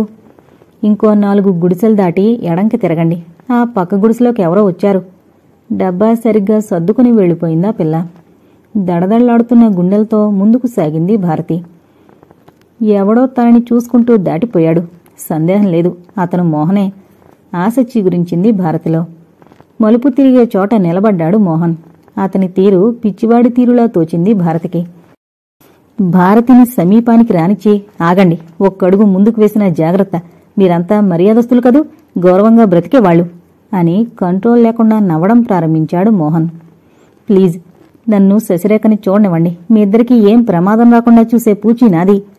ఇంకా ఏదో చెప్పబోయిన భారతి మాటలు మధ్యలోనే ఆపేశాడు మోహన్. అందుకే కాబోలు పోలీసు బలగం గుడిం చుట్టూ నిలబెట్టారు. ఒక్కడుగు ముందుకొచ్చినా మీరు మాతో పాటే అని చటుక్కుని వెనుతిరిగి గుడిసెలోకి 2 అంగల్లో వెళ్లి తడిక తలుపులు చేరవేశాడు మోహన్. భారతి తెగింపు తెచ్చుకుని ముందుకు సాగే లోపలే గుడిసెలోంచి నల్లని పొగలు బయలుదేరాయి. శశిరేఖ అంటూ అరుస్తూ ముందుకు పరిగెత్తింది భారతి. బాగా ఎండెక్కుంది. గుడిసెల తాటాకులు గలగల్లాడుతూ ఎండున్నాయేమో బుస్సున అంటుకున్నాయి. దట్టమైన పొగతో, జనం కేకలతో ఆ ప్రదేశమంతా బేభత్సంగా తయారైంది. భారతి వెనకనే వస్తున్నాడు సూర్యారావు. దూరం నుంచే భారతిని చూస్తూ నడుస్తున్నాడు. అంటుకున్న పాకకేసి పరుగు పెట్టాడు. అప్పటికే బాగా మంటలు లేచాయి. వీస్తున్న గాలి మంటల్ని విపరీతంగా విస్తరింపజేసింది. గుడిసె ముందు బోర్లా పడుంది భారతి. భారతిని 2 చేతుల ఎత్తుకుని మంటలకి దూరంగా తీసుకొచ్చాడు సూర్యారావు. పోలీసుల ఈలలతో, ఫైర్ ఇంజిన్ల చప్పుళ్లతో, పిల్లల ఏడుపులతో, సామాన్లు రక్షించుకునే వారి గోలతో ఆ వాతావరణం నిండిపోయి భయంకరంగా ఉంది. అంతా సద్దుమణిగేసరికి గూడెం కాస్త శ్మశానంలా తయారైంది. 30కి పైగా గుడిసెలు తగలబడిపోయాయి. ఎంతో కష్టం మీద లోపలికి ప్రవేశించిన రక్షకులు శశిరేఖ శరీరాన్ని యువతలకి మోసుకొచ్చారు. అది చూసి సూర్యారావు చిన్నపిల్లాళ్లా గొల్లుమన్నాడు. కాసేపటికి మోహన్ని కూడా మోసుకొచ్చారు. బాగా కాలిపోయాడు. చూడ్డానికే భయంకరంగా ఉన్నాడు. కొన ఊపిరి ఆడుతోంది. కాలిన వాళ్ళందర్నీ ఆసుపత్రికి చేర్చారు. శశిరేఖ ఒళ్ళు ఎక్కువ కాలేదు. షాక్కి ప్రాణం పోయింది అని అన్నారు డాక్టర్లు. మోహన్ కూడా బ్రతికే అవకాశం లేదన్నారు. మాట్లాడించొచ్చు అని డాక్టర్లు చెప్పగానే పోలీసులు అతని చుట్టూ చేరి మరణవాంగ్మూలం రాసుకున్నారు. నా తల్లికి జరిగిన అన్యాయానికి పగబట్టాను. ఇంత జరుగుతుందని నేను ఊహించలేదు అన్నాడట. అభంశుభం ఎరుగందాన్ని ప్రేమించినట్టు నటించి పగ సాధించావా అంటూ మొహం కప్పుకుని ఏడ్చాడు సూర్యారావు. భారతి ఒళ్ళు అక్కడక్కడ కొంచెమే దెబ్బతింది, కాని ప్రమాదమేం లేదు అన్నారు. స్పృహ రావడానికే ఒకరోజు పట్టింది. నేనన్నదే నిజమైంది అని వాపోయారు జమీందారిని. నా తల్లి కష్టాలు గట్టెక్కాయి, లేకుంటే ఎలా బ్రతకవలసొచ్చేదో అని తన ముద్దుల కూతురు మరణంతో పరిష్కారం చూడగలిగారామె. భారతికి తెలివొస్తుందని అలా ఆసుపత్రిలోనే కాచుకుని కూర్చున్నాడు సూర్యారావు. ఎంతో బాధతో తెరవలేక తెరిచినట్లు కళ్ళు తెరిచింది భారతి. ఎదురుగా ఉన్న సూర్యం ఏదో పొగలోంచి కనపడ్డట్టు కనపడ్డంతో ఒక్క కేక వేసింది. భారతి, నేను సూర్యాని, ఇటు చూడు అని భారతి 2 చేతులు పట్టుకుని ఆమె పక్కనే కూర్చున్నాడు. మెల్లగా కళ్ళు తెరిచి చూసింది. కళ్ల కింద నల్లని చక్రాలు కమ్మి అలసిన ముఖంతో ఉన్న సూర్యారావుని రెప్పవాల్చకుండా చూడసాగింది. శశిరేఖేది? లేదు భారతి, శశిరేఖ లేదు. అది చాలా అదృష్టవంతురాలు. ఒళ్ళు కూడా కాలకుండా కన్ను మూసింది. మనల్నందర్నీ వదిలి వెళ్లిపోయింది భారతి అన్నాడు సూర్యం. అమ్మకి సంగతి చెప్పారా? నన్నెందుకెక్కడుంచారు అని అడిగింది. నిన్నట్నుంచి నీకసలు తెలివి రాలేదు. నువ్వు కూడా నన్ను మోసం చేసి వెళ్ళిపోతావేమోనని భయపడ్డాను అంటూ ఆమె గుండెల మీద వాలిపోయాడు సూర్యం. అలాగే అతని తల నిమురుతూ ఊరుకుంది భారతి. మోహన్ దొరికాడా అడిగింది. ఓ అరగంట క్రితమే అతగాడు పోయాడు. అలాగే ఉండిపోయింది భారతి. ఇంత దారుణం జరుగుతుందని ఎవరూ ఊహించలేదు. పాపం శశిరేఖ ఎంత మోసపోయింది. నాతో ఎప్పుడైనా చెప్తూ ఉండేది మోహన్ గురించి. అతనిపై ఎంత అనురాగం పెంచుకుంది అమాయకురాలు. అతని వేళ్లు చిత్రకారుని వేళ్లలా ఉంటాయి అనేది. అతని మాటల్లో తేనెలు, చూపుల్లో పూల సోనలే చూసింది గాని పిచ్చిది అతని హృదయంలో కల్మషం గుర్తించలేకపోయింది. సగం స్వాగతంగా మాట్లాడుకుంటున్న భారతిని వద్దని వారించాడు సూర్యం. వద్దు భారతి, అవేవి జ్ఞాపకం చేసుకోకు. అవన్నీ మరిచిపో. నీ ఆరోగ్యం దెబ్బతినకుండా చూసుకోవాలి అన్నాడు. నాకేం కాదు, నేను చాలా మొండిదాన్ని అంది భారతి. నువ్వు మొండివి కాదు, లోకం పోకడ తెలిసిందానివి. నిన్నీ సాయంత్రమే ఇంటికి తీసుకువెళ్లమన్నారు డాక్టర్. ఆమె తలనిమురుతూ చెప్పాడు సూర్యం. అలాగే సాయంత్రం అవగానే భారతిని తీసుకువెళ్లానికొచ్చాడు. ఇంటికి వెళ్లి అమ్మగారికి ముఖమెలా చూపను? మీ శశిని మీకు అప్పగించి తీరతామన్నానే దుఃఖంతో పూడుకుపోతున్న కంఠంతో అంది భారతి. అమ్మ నీకంటే ధైర్యంగానే ఉంది భారతి. శశి తిరిగి అతలా తయారవుతుందేమో అని బెంగపడిపోయిందమ్మా అన్నాడు సూర్యారావు. శ్మశానంలోని ప్రశాంతత లాంటిది ఆవరించుకుంది జమీందారిని గారి భవంతిలో. ఏళ్ల తరబడి పెరిగిన ఆందోళన చేత్తో తీసేసినట్లు సమసిపోవడంతో అందరిలోనూ ఒక రకమైన నిస్త్రాణ అలుముకుంది. ఇన్స్పెక్టర్ గారిచ్చిన నలిగిన నోటుబుక్ అందుకుంటూ, చాలా థ్యాంక్స్ ఇన్స్పెక్టర్, మీరే సహకరించకపోతే. నోనో, మేం మా డ్యూటీ చేశాం సార్, దీనికి ధన్యవాదాలెందుకు? కానీ నిజంగా ఆ కుర్రవాణ్ణి చూస్తే మాలాంటి కరుడుగట్టిన గుండెలు కూడా ద్రవించిపోయాయి. చాలా మానసికంగా కుంగిపోయి ఇన్నాళ్లు మభ్యపెట్టానని, తనేదో దారుణమైన ద్రోహం చేశానని, తను చేసిన తప్పు చక్కదిద్దుకునే అవకాశం లేకుండా చేసుకుపోతున్నానని చాలా బాధపడ్డాడు. పోనీయండి, అదే అతనికి సుఖం. లేకుంటే జీవితాంతం ఏ ముష్టివాడుగానో అడుక్కుతింటూ బ్రతకవలసైనా వచ్చేది. జైల్లో మగ్గవలసిన రాతైనా పట్టేది అంటూ నమస్కారం పెట్టి ఇన్స్పెక్టర్ వెళ్లిపోయాడు. ఆ నలిగిన నోటుబుక్ పట్టుకుని అలాగే నిలబడిపోయాడు సూర్యం. అలా ఎంతసేపు నిలబడ్డాడో అతనికే తెలీదు. కాలం స్తంభించినట్టు అతని మనసు శశిరేఖ చచ్చిపోయిన ముఖం మీదే నిలిచిపోయింది. ఎంతో జీవితం చూడవలసిన పసివయసు, ఎంతో ఆనందించవలసిన తరుణం. చిరునవ్వు ముఖంతో ఒక్క మాటైనా అయినవారికి చెప్పకుండా వెళ్ళిపోవడం తలచుకుని సూర్యం గుండె పగలడానికి సిద్ధంగా ఉంది. భుజం మీద పడ్డ చల్లని చెయ్యికి ఉలికిపడి ఆదరాబాదరాగా కర్చీఫ్తో కళ్ళు తుడుచుకున్నాడు. భుజం మీద పడిన చెయ్యి మీద తన చెయ్యి వేసి నొక్కాడు. ఇన్స్పెక్టర్ వెళ్లి చాలాసేపయింది. ఏం చెప్పాడో అని అమ్మగారు మీకోసం ఆత్రంగా చూస్తున్నారు. ఇక్కడే ఇలా నిలబడిపోయారేం? మళ్ళీ ఏమైనా? అంది భారతి. మళ్ళీ ఏం లేదు భారతి. మోహన్ శశి కోసం ఓ చిన్న నోటుబుక్ దాచాడట. అది ఇచ్చి వెళ్ళాడు. కాని ఇప్పుడెందుకు? చదువుకునేందుకు నా శశి లేదు కదూ అంటున్న సూర్యం కంఠం దుఃఖంతో వణికింది. మీరలా బాధపడితే అమ్మగారేమవుతారు? ధైర్యంగా ఉండి ఆమెను ఓదార్చండి. రండి, లోపలికొచ్చి ఆమెకి విషయం చెప్పండి అంటూ భారతి సూర్యం చేయి పట్టుకుని నడిపించింది ఇంట్లోకి. దుఃఖానికి ప్రతిబింబంలా మంచం మీద పడున్నారు సూర్యం తల్లి. వడలిన తోటకూర కాడలా నిస్సత్తువ, నిరుత్సాహం కొట్టొచ్చినట్టు కనిపిస్తోంది ఆమె ముఖంలో. ఏం బాబు, ఇంకా ఏం దాచాలరా నా దగ్గర? అడిగారు కొడుకుని చూడగానే. ఏం లేదమ్మా, ఏదో పుస్తకం ఉందట మోహన్ దగ్గర, అది శశికిమ్మని అడిగాడట. దాన్ని ఇచ్చి వెళ్ళాడు ఇన్స్పెక్టర్ అంటూ తల్లి మంచం వంచున కూర్చున్నాడు సూర్యం. నేను ఈ పుస్తకంలో ఏముందో చదవలేను, దీన్నిలాగే ఖాళీ చేస్తాను అన్నాడు. వద్దొద్దు, ఆ పని చేయకు బాబు. వాడెంత బజారు బిడ్డ అయినా మీ అత్తయ్య కొడుకు, నీ చెల్లెలు మనసారా కోరుకున్న పెళ్లి కొడుకు. చదువు, నేను వింటాను. నా చిట్టి తల్లికి ఏం రాశాడు? భారతి, నే చెప్పలేదు? వీడు వీళ్ల నాన్నగారిలాగే మూర్ఖపు పట్టుదల తప్పించి హృదయం లేదు. అసలు మగాడి తత్వమే ఇంత కాబోలు. కరిగిపోవలసిన తరుణంలో గుండె రాయి చేసుకుంటాడు. భారతి, వాడు చదవలేడు. నిజాన్ని నీలా నిర్భయంగా నాతో చెప్పలేడు. నువ్వు చదువు, నేను వింటాను అంటూ కొడుకు చేతిలో పుస్తకం లాక్కుని భారతి చేతిలో పెట్టిందావిడ. భారతి పుస్తకాన్ని అందుకుంది. బాగా నలిగిపోయింది. వెనక పేజీలు ఓ మూల కాలాయి. మొదటి పేజీ తిప్పింది. కాని ఆ చేతిరాత చూసి ఆశ్చర్యపోయింది. ముత్యాలు వరసల్లా ఉన్నాయి. అది శశికి రాసింది కాదు, నా మోహన్ అంటూ మొదలుపెట్టుంది. అమ్మా, ఇది శశికి మోహన్ రాసింది కాదు, ఈ చేతిరాత చూడండి అంటూ వంగి పుస్తకం చూపింది. సూర్యం కూడా ముందు కొంగి చూశాడు. అవును, ఇది మోహన్ రాత కాదు అని ఇంకా సూర్యం మాట పూర్తి కాకుండానే, ఇది వాడి తల్లి రాతేరా, నా ఆడబిడ్డ చేతిరాత. చదువు భారతి, ఏం రాసిందో చదువు ఆత్రపడ్డారు. నా మోహన్, ఇది నేను చచ్చిపోయే ముందు నీకు చెప్పాలని రాస్తున్నాను. కాని ఏమో, నువ్వు మీ నాన్నలాగానే నా కళ్ల ముందు లేకుండా పోతే అన్న భయంతో రాసి ఉంచేస్తున్నాను. నాకు పూర్తిగా తెలుసు బాబు, నీ మనసులో ఎలాంటి మంటలు రేగుతున్నాయో, నువ్వు వాటిని ఎలా ఎగదోస్తున్నావో కూడా నాకు తెలుసు. కాని ఇదంతా అర్థం లేని పని. మీ మామి మీద కక్ష ఎందుకో ఇంకెవరి మీదో చూపిస్తున్నావు. నీకు తెలీదు, వదిన మనసు వెన్నపోసరా, అది సాటి ఆడదాని పట్ల ఎంతో దయతో కరిగిపోతుంది. నా విషయంలో నేనే చెప్పగలను. ఈ కథ పూర్తిగా విను, అప్పుడు నీకే అర్థమవుతుంది. నీ కక్ష ఓ మంచి తల్లి మనసు మీద దెబ్బతీస్తోందని. భారతి ఆగింది. సూర్యం ముఖంలోకి చూసింది. అంతదాకా చదువుతున్న భారతికేసే చూస్తున్న అతని కళ్ళు తల్లివంక తిరిగాయి. ఆగేమేం భారతి, చదువు. నీ చెప్పలేదు, నా ఆడబిడ్డ నా భర్తలాగా మొండిదే కాని పాపం మంచిది. ఆడదాని హృదయంలో ప్రేమ పుట్టాలే గాని ఆ ప్రవాహం ఇంకా ఆగదు, అడ్డు తిరగదు. మగవాడు తన సుఖం కోసం ప్రేమిస్తాడే గాని స్వార్థాన్ని ఓ క్షణం కూడా వదులుకోలేడు. చదువు భారతి, పూర్తిగా వింటే తప్పించి నాకు నిద్ర కూడా రాదు అంటూ తలగడ మీద జారబడి కళ్ళు మూసుకున్నారు. నేను కాలేజీలో చదువుకుంటున్న రోజుల్లోనే మీ నాన్నను ప్రేమించాను. ఎలాగా అని అడక్కు. ఆ వయస్సు, ఆ పరిస్థితికి ఆ జోరు అలాంటిది. నేను రోజు కారు తోలుకుని కాలేజీకి వెళ్లేదాన్ని. పెట్రోల్ బంకులోనే గ్యారేజ్ ఉండేది. ఏ చిన్న పనైనా అక్కడ చేసేవారు. ఆ గ్యారేజీ మీ నాన్నది.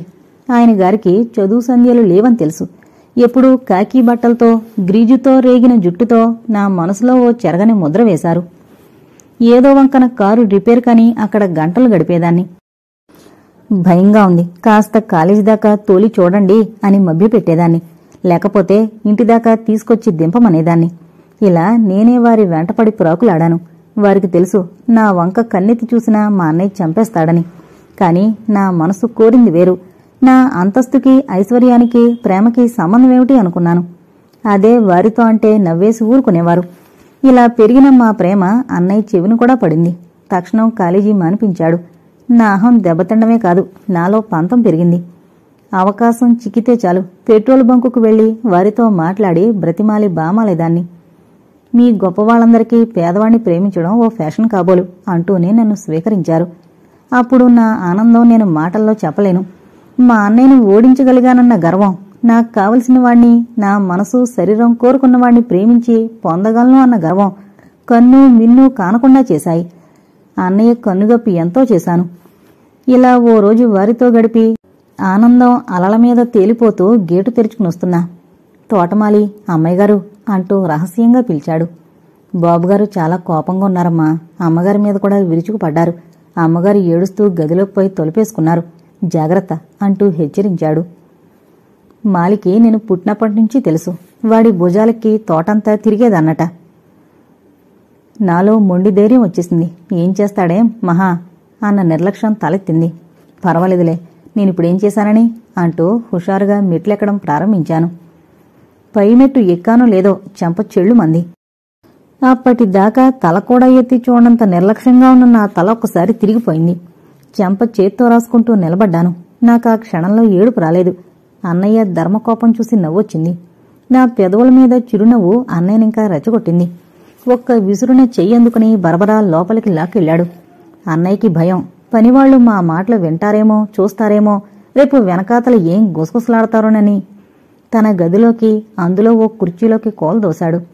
నేను ఏం మాట్లాడకుండా కూర్చున్నాను. అడుగు నాకే అన్నట్టు. మాట్లాడవేం అంటూ గర్జించాడు. అప్పటికే ఈ గోల విన్న వదిన గుమ్మం దగ్గరకొచ్చి తలుపు తీసి తొంగి చూసింది. సూర్యం బాగా చిన్నవాడు. అమ్మ వెనక నక్కి చూస్తున్నాడు. అలికిడి విని అన్నయ్య అటు చూశాడు. ఏం కావాలి? వదిని చూసి గట్టిగా అరిచాడు. ఏం లేదండి సూర్యం. మాటలు తడబడ్డాయి వదినకి. సూర్యం చెప్పాడు, వాళ్ళత్తని నేను చంపేస్తున్నానని, వెళ్ళు అంటూ కసిరాడు. వదిన వేదంతో నిండిన కళ్లతో నా వైపు చూసింది. నేను కళ్లతోనే ధైర్యం చెప్పాను.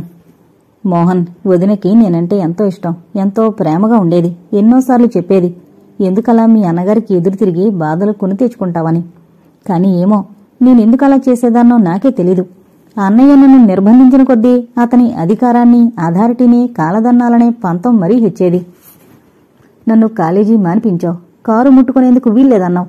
పోనీ కాళ్ళు చేతులు కూడా కట్టిపడే, లేకపోతే ఓసారి చంపేయ్ అన్నాను కోపంగా.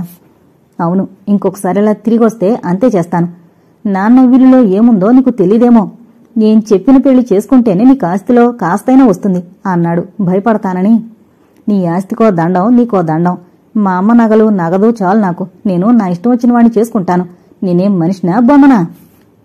అంతేనన్నమాట. వింతగా తను విన్నది నిజమేనా అన్నంత అనుమానంగా అడిగాడు. అంతే, ఆయన నన్ను ప్రేమిస్తున్నారు. నీకున్న డబ్బు దర్పం లేకపోవచ్చు, నువ్విచ్చే అంతస్తు నాకాయన ఇవ్వలేకపోవచ్చు, కానీ మేం హాయిగా ఉంటాం అని నమ్మకం ఉంది. హాయట హాయి. తిండికి బట్టకి మొహం వచ్చినప్పుడు తెలుస్తుందా హాయి? ఈ వెర్రిమొర్రి వేషాలు కట్టిపెట్టు. నీకీ నెలాఖరులోగా సంబంధం నిశ్చయిస్తాను. ఘనంగా పెళ్లి చేస్తాను. అత్తవారికి పంపిస్తాను. ఇదే నేను ఆఖరిసారి నీకు చెప్పడం అంటూ గదిలోకి వెళ్లిపోయాడు.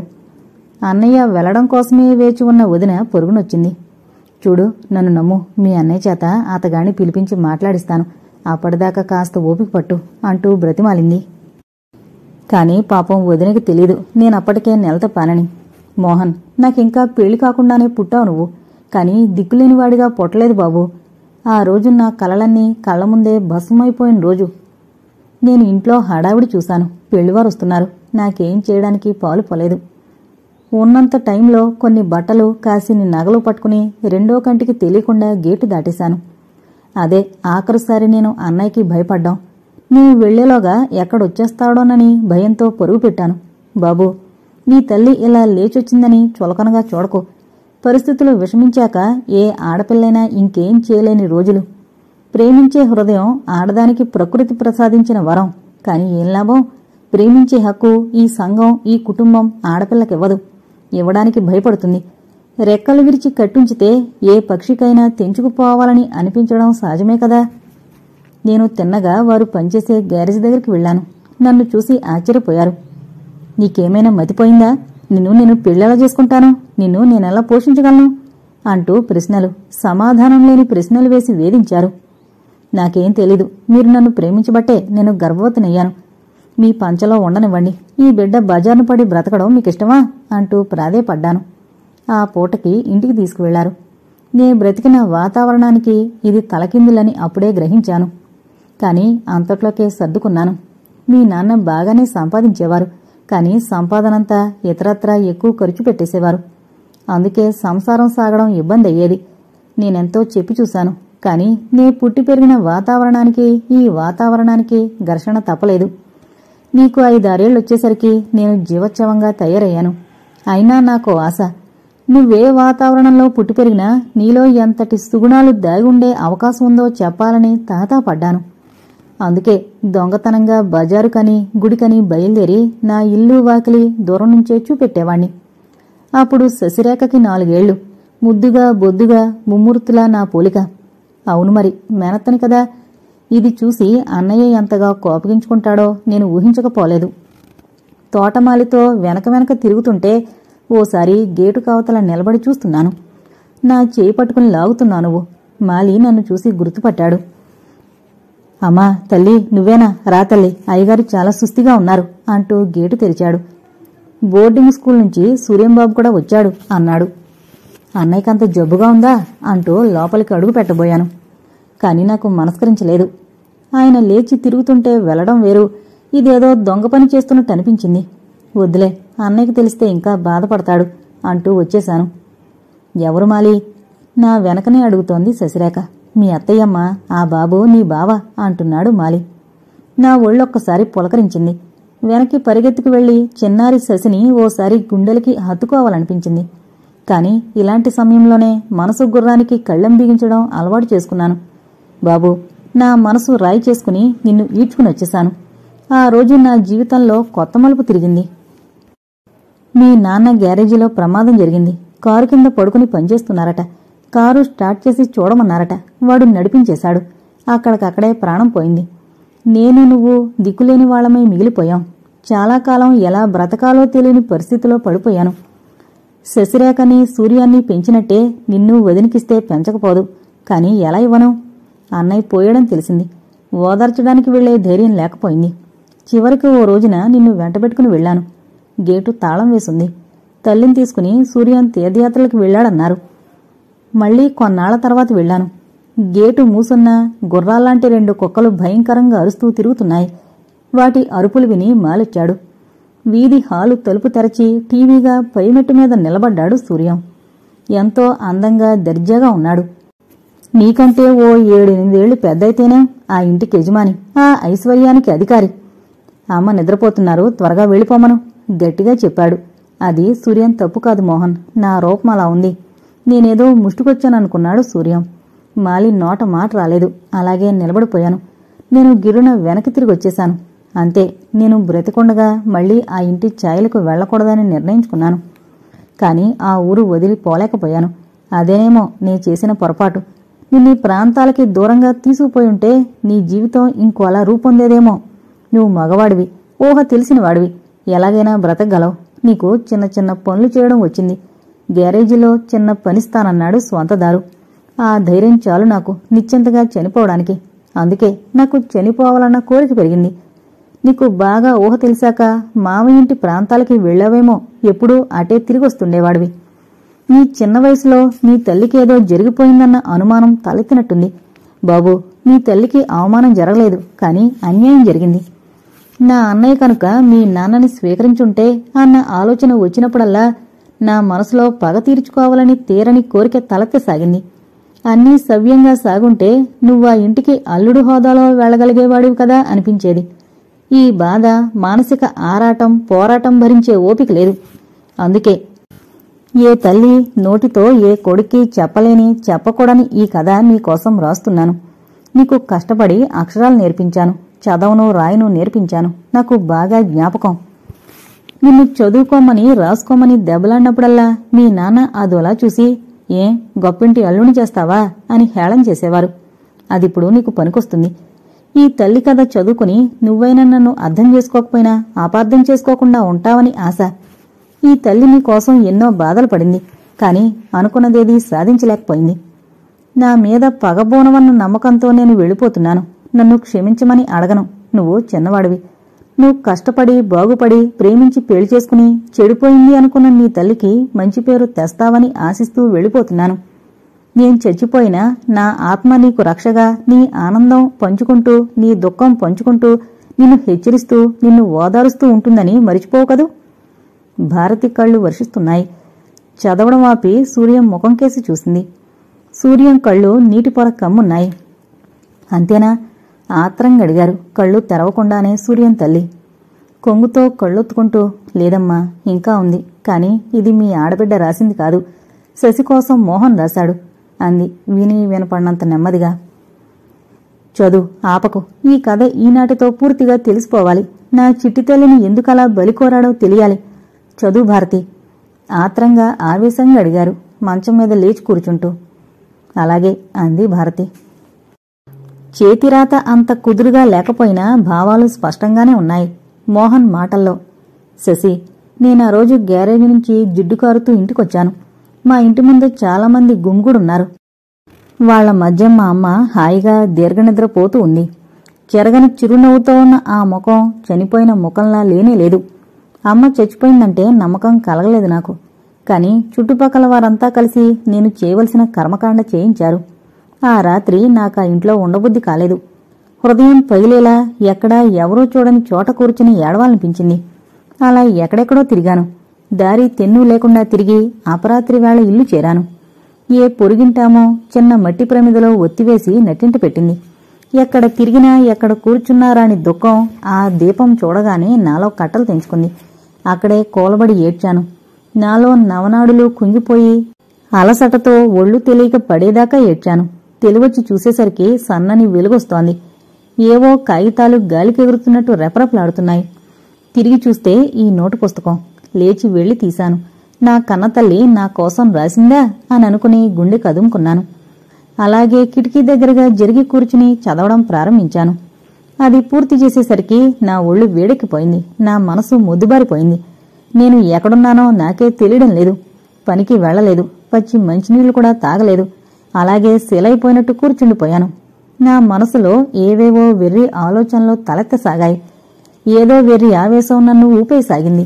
ఏదో కక్ష, పగ సాధించాలని పట్టుదల నాలో చోటు చేసుకుంది. శశి, తొలి నుంచి నిన్ను కక్షతో ప్రేమించాను. కాని నా మాట నమ్ము. నువ్వు నిజంగానే నన్ను ప్రేమిస్తున్నావని, నా కోసం ఎంతటి త్యాగానికైనా సిద్ధమని తెలుసుకున్నాక నాపై నాకే అసహ్యం వేసింది. నిన్ను ప్రేమించినందుకు కాదు శశి, కక్ష ప్రతిపాదికగా ప్రేమించినందుకు. అమ్మ పోయిన రోజు మొదలైంది నా కొత్త పథకం. ఎలాగైనా నిన్ను నా దాన్ని చేసుకోవాలని. మీ ఇంటివాళ్లు మా అమ్మకు చేసిన శిక్షకు కక్ష బదులు తీర్చుకోవాలి. అదే నా ధ్యేయం. అదే ధ్యేయంలో క్షణం విరామం దొరికినా మీ ఇంటి ప్రాంతాలకొచ్చి వాలేవాణ్ణి. నువ్వు బంగారు బొమ్మల బట్టలు వేసుకుని తోటలో తిరుగుతుండేదానివి. నీకు జ్ఞాపకం ఉండకపోవచ్చు శశి. ఓ రోజు మీ ప్రహారీ గోడకి మీ చెట్టు మామిడికాయలు దొంగతనంగా కోస్తున్నాను. అప్పుడు నువ్వు చెట్టు కింద నిలబడి నాకు ఓ కాయ కోసిపెట్టు అంటూ వేసుకున్న కండువా పట్టావు. ఓ కాయ కోసి పడేసి నీ పేరేంటి అని అడిగాను. శశిరేఖ అన్నావు. ఆ రాత్రి నాకు నిద్ర రాలేదు. వీణలా పలికిన నీ కంఠం నిద్రలో అంతా నా పేరు శశిరేఖ, నా పేరు శశిరేఖ అంటూ చెప్తూనే ఉంది. శశి, నేను క్షమ అంటే ఏంటో తెలియకుండా పెరిగినవాణ్ణి. అందుకే నువ్వు అమాయకంగా సాయంత్రం అయ్యేసరికి మామిడి చెట్టు చుట్టుపక్కల తిరుగుతుంటే నా మనసు ఉత్సాహంతో ఉరకలు వేసింది. ఎప్పుడెప్పుడు గ్యారేజీలో పని ముగుస్తుందా, ఎప్పుడెప్పుడు మీ ప్రహారీ గోడ దగ్గర వాల్దామా అని ఊళ్ళూరేది నా మనసు. దానికి తగ్గట్టు నన్ను చూడగానే నువ్వు నీ ముఖం ఒక్క మెరుపులా మెరిసేవారు. కాని శశి, మెరుపు తర్వాత చీకటి ఇంకా చక్కగా కనిపిస్తుంది. నా మనసులో చీకటి అంతే అయ్యేది. నిన్ను ఎంత త్వరగా నా దాన్ని చేసుకోవాలా, ఎంత త్వరగా నిన్ను ఇల్లు దాటించాలానే నా మనసు తహతహలాడేది. మీ అన్నయ్య సూర్యం సరిగ్గా ఆ తండ్రికి కొడుకు. అందుకే నన్ను వీధులకు కూడా రానిచ్చేవాడు కాదు. కాని నీకు అమ్మ కథ తెలీదు. అందుకే నిన్ను ఎందుకు రానివ్వడం లేదో అర్థం చేసుకోలేక మా అమ్మలాగే అన్నయ్యకి ఎదురు తిరగడమే ధ్యేయంగా పెట్టుకుని నన్ను ఆకర్షించడానికి తాపత్రయపడ్డావు. శశి, నిన్ను ఇంట్లోంచి పంపి బోర్డింగ్లో పెడుతున్నారని తెలిసింది. నీకు గుర్తుందా? మీ అన్నయ్య ఓ రోజు నన్ను తన్నించాడు కూడా. ఆ రోజు నేను జన్మలో మరిచిపోను. ఆ రోజే వీలైనంత త్వరగా నిన్న ఇంటి నుంచి తొలగించాలని నిశ్చయించుకున్నాను. శశి, జీవితం చాలా గమ్మత్తుగా సాగుతుంది. మరుక్షణంలో ఏమైపోతుందని గ్రహించగలిగిన మనిషే ఉంటే ఈ సంఘం, ఈ కట్టుబాట్లు అలా ఉండవు. నిన్ను ఇంట్లోంచి స్కూలుకి పంపిస్తున్నారని మీ మాలి చెప్పాడు. పాపం వాడికేం తెలుసు? నేను నీకంటే ముందరే స్కూలుకి వెళ్లాను.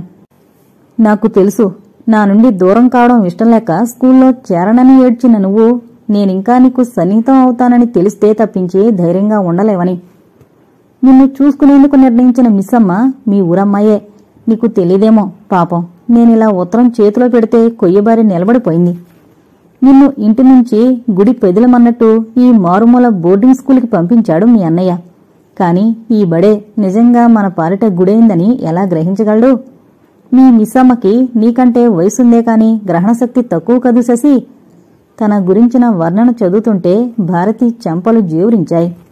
అందుకే నువ్వంత సులభంగా బోల్తా కొట్టించావు శశి. నిజంగా నిన్ను ప్రేమించడం మొదలుపెట్టింది రహస్యంగానైనా ధైర్యంగా కలుసుకోవడానికి అవకాశం చిక్కాకే. అప్పుడప్పుడు అనిపించేది నేను ఎవరో చెప్పేయాలని. నీ నుండి దూరం కాగానే నా చపలత్వం నన్ను నిలవనీయక తిన్నగా మీ అన్నయ్య కళ్ళబడేలా చేసేది. అంతేకాదు, మీ అన్నని ఎంతగా రెచ్చగొట్టానంటే నేను ఎక్కడైనా కనిపిస్తే కాల్చేసుండును. ఎందుకో అతగాడంటే ఈ కసి నాకు, నేనే చెప్పలేను. జీవితంలో అన్నీ ఉన్నవాడనా? కాదు, మా అమ్మని వాళ్ల నాన్న అవమానించినందుకే. కక్షతో ప్రేమించడం మొదలుపెట్టినా నీ పట్ల నా హృదయం అనురాగంతో నిండడం ప్రారంభించింది. అందుకే ఆఖరిసారిగా బెదిరించైనా సరే కొంచెం పెద్ద మొత్తం మీ అన్న దగ్గర నుంచి లాగాలని ప్లాన్ వేశాను. అంత తొందరగా నిన్ను తీసుకుపోవాలని కాదు, ఎక్కడైనా అన్నీ అమర్చి రాణిలాగా నిన్ను తీసుకువెళ్లాలని. కాని శశి, నీ పుట్టినరోజు నాడు జ్ఞాపకం. మీ అన్నయ్య నీ మిస్సమ్మని ప్రేమిస్తే తప్పు కాదు, ఏమీ లేని వాణ్ణి కనుక నేను ప్రేమించడం తప్పు. కాని హృదయం ఇలాంటి రూల్స్ పాటించదు కదా. దానికి కారణాలతో అవసరాలతో పనిలేదు. ప్రేమంటే దానికి ఎక్కడలేని ధైర్యం వస్తుంది, తెగింపు వస్తుంది, చావడానికి కూడా వెనుకాడదు. మీ మిస్సమ్మని గుడి దగ్గర చూసి నా గుండె అంతే చేసింది. అమాయకంగా నీకోసం తన కోసం దేవుళ్లకి ఆరాధనలు జరిపిస్తూ వస్తుందామె. నా గుండె కొతకొతలాడిపోయింది. ఛాలెంజ్ చేయకుండా ఉండలేకపోయింది. నిన్నింత త్వరగా అందుకే తీసుకొచ్చాను. నువ్వా మేడ మీద కిటికీలో నుంచి సునాయాసంగా ఆనందం ఆరాధన నిండిన కళ్లతో నా చేతుల్లో కురికి పెరటి తలుపులు తెరుస్తుంటే నాకెందుకో కళ్ళు చెమరచాయి. నిన్నా నేను మోసం చేయగలను, అది నా తరం కూడా కాదు శశిరేఖ. ఆ క్షణమే నిర్ణయించుకున్నాను. నిన్ను పెళ్లి చేసుకుని ఉన్నదానిలోనే నిన్ను సుఖపెడుతూ నీ మెరిసే కళ్ల వెలుగుల్లో జీవితం సాఫీగా సాగించేయాలని. కాని దైవ నిర్ణయం వేరుగా ఉంది కాబోలు. కర్మకి కర్తలం మనం కాదంటారే, అది అంత నిజం శశి. మీ మిస్సమ్మ నా ప్లానంతా చెడగొట్టింది. మీ అన్నను ప్రేమించింది కదా, ఒప్పించి డబ్బిప్పించి మనని మన మానాన్న బతికేలా చేస్తుందనుకున్నాను. కాని కథ అడ్డం తిరిగింది. నాలో రాక్షసత్వానికి తిరిగి ప్రాణం పోసింది. ఇక మిగిలినవి నీకు తెలుసు. కాని పర్యవసానం మనిద్దరికీ తెలీదు. కాని ఒకటి నీకు చెప్పాలని ఈ గోడు రాశాను. నేను నిజంగా నిన్ను ప్రేమిస్తున్నాను. ఇది నమ్మితే చాలు. మనిద్దరం కలిసి బ్రతకాలి, లేదా కలిసే చచ్చిపోవాలి. అదే నా కోరిక. ఇక సంతకం కూడా లేదు. మిగిలిన పుస్తకం మూల కాలుంది. భారతి మానుప్రడి అలాగే కూర్చుండిపోయింది. సూర్యం లేచి కాలుగాలిన పిల్లిలా గదిలో అటు ఇటూ తిరగడం ప్రారంభించాడు. విరుచుకుపడ్డానికి ముందున్నట్టు వాతావరణం భయంకరంగా గంభీరంగా ప్రశాంతంగా ఉంది. బాబు, పోలీసుల్ని అడిగి మోహన్ శవం ఇంటికి తీసుకురా, మనమే దహన సంస్కారం చేయిస్తామని చెప్పు. విని వినపడినంత నెమ్మదిగా అన్నారు సూర్యం తల్లి. భారతి సూర్యం కేసి చూసింది. నడవడం ఆపి, అలాగేనమ్మా, ఇప్పుడే ఫోన్ చేస్తాను అన్నాడు. అలాగే చేయి బాబు. మనం కాదన్నా అవునన్నా వాడి ఇంటికి అల్లుడు కాదగినవాడు. నేనంటే ఎంతో ఇష్టమున్న నా ఆడబిడ్డ కొడుకు. ఆమె కంఠం దుఃఖంతో పూడుకుపోయింది. ఇక దుఃఖించకండమ్మా, దానివల్ల గతించిన కథ వెనక్కి తిప్పలేం అంది భారతి. నిజమే భారతి, కాని మనసు ఆగదు కదూ. ఇలా కాకుండా ఇంకోలా జరుగుంటే ఈ ఇల్లు వాకిలి ఎంత కళకళలాడుతూ ఉండేది. కాని ఎలా జరగాల్సింది అలాగే జరుగుతుంది.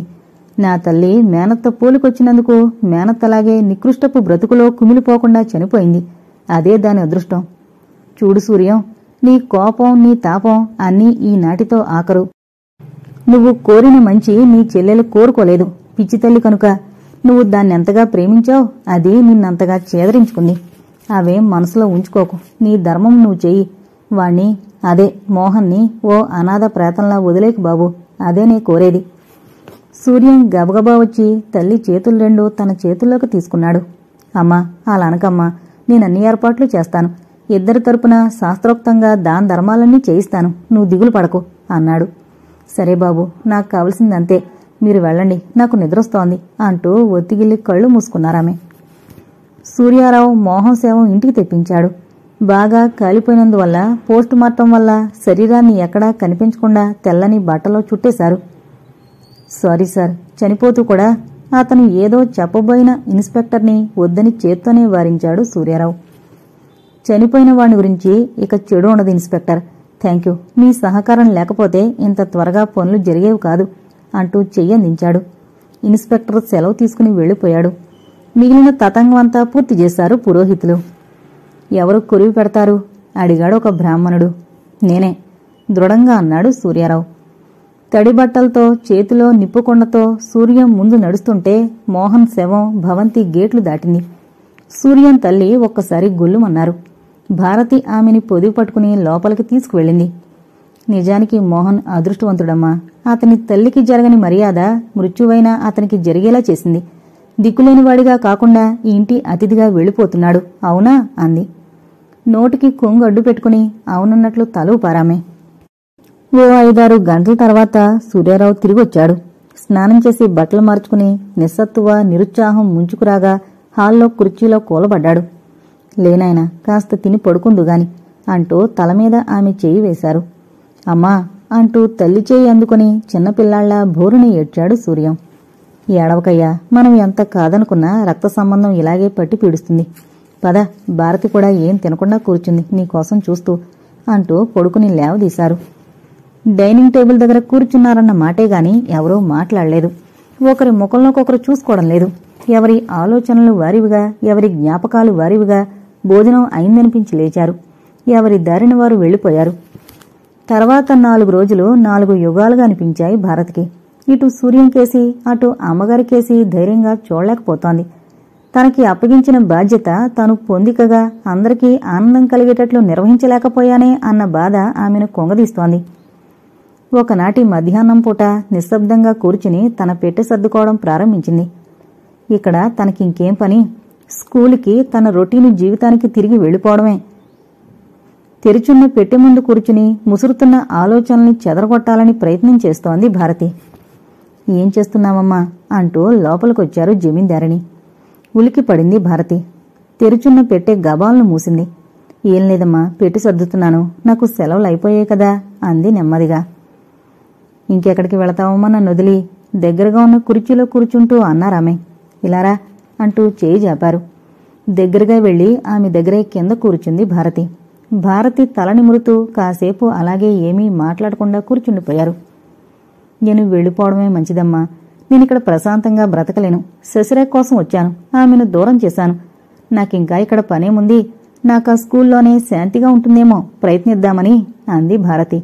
వస్తున్న దుఃఖాన్ని ఆపుకోవడానికి ప్రయత్నించింది. కాని కళ్ళు వర్షించడం మానంటున్నాయి. అవునమ్మా, శశికి స్నేహితురాలుగా వచ్చాను. అంతా సంతోషంగా ఉంటే మీ సేవ చేసుకుంటూ ఈ ఇంట్లో కొంచెం స్థలం చూసుకుందామనుకున్నాను. కలలు కన్నాను. కాని నా స్వాప్నిక సౌధాలన్నీ శశిరేఖతో పాటే పేకమేడల్లా కూలిపోయాయి. నన్ను వెళ్ళిపోనివ్వండి. నేనుంటే మీకు దుఃఖం మరుపుకు రాదు అంటూ ఆమె ఒడిలో తలదాచుకుంది. నీ అశాంతికి కారణం నాకర్థం కాదనుకోకు భారతి.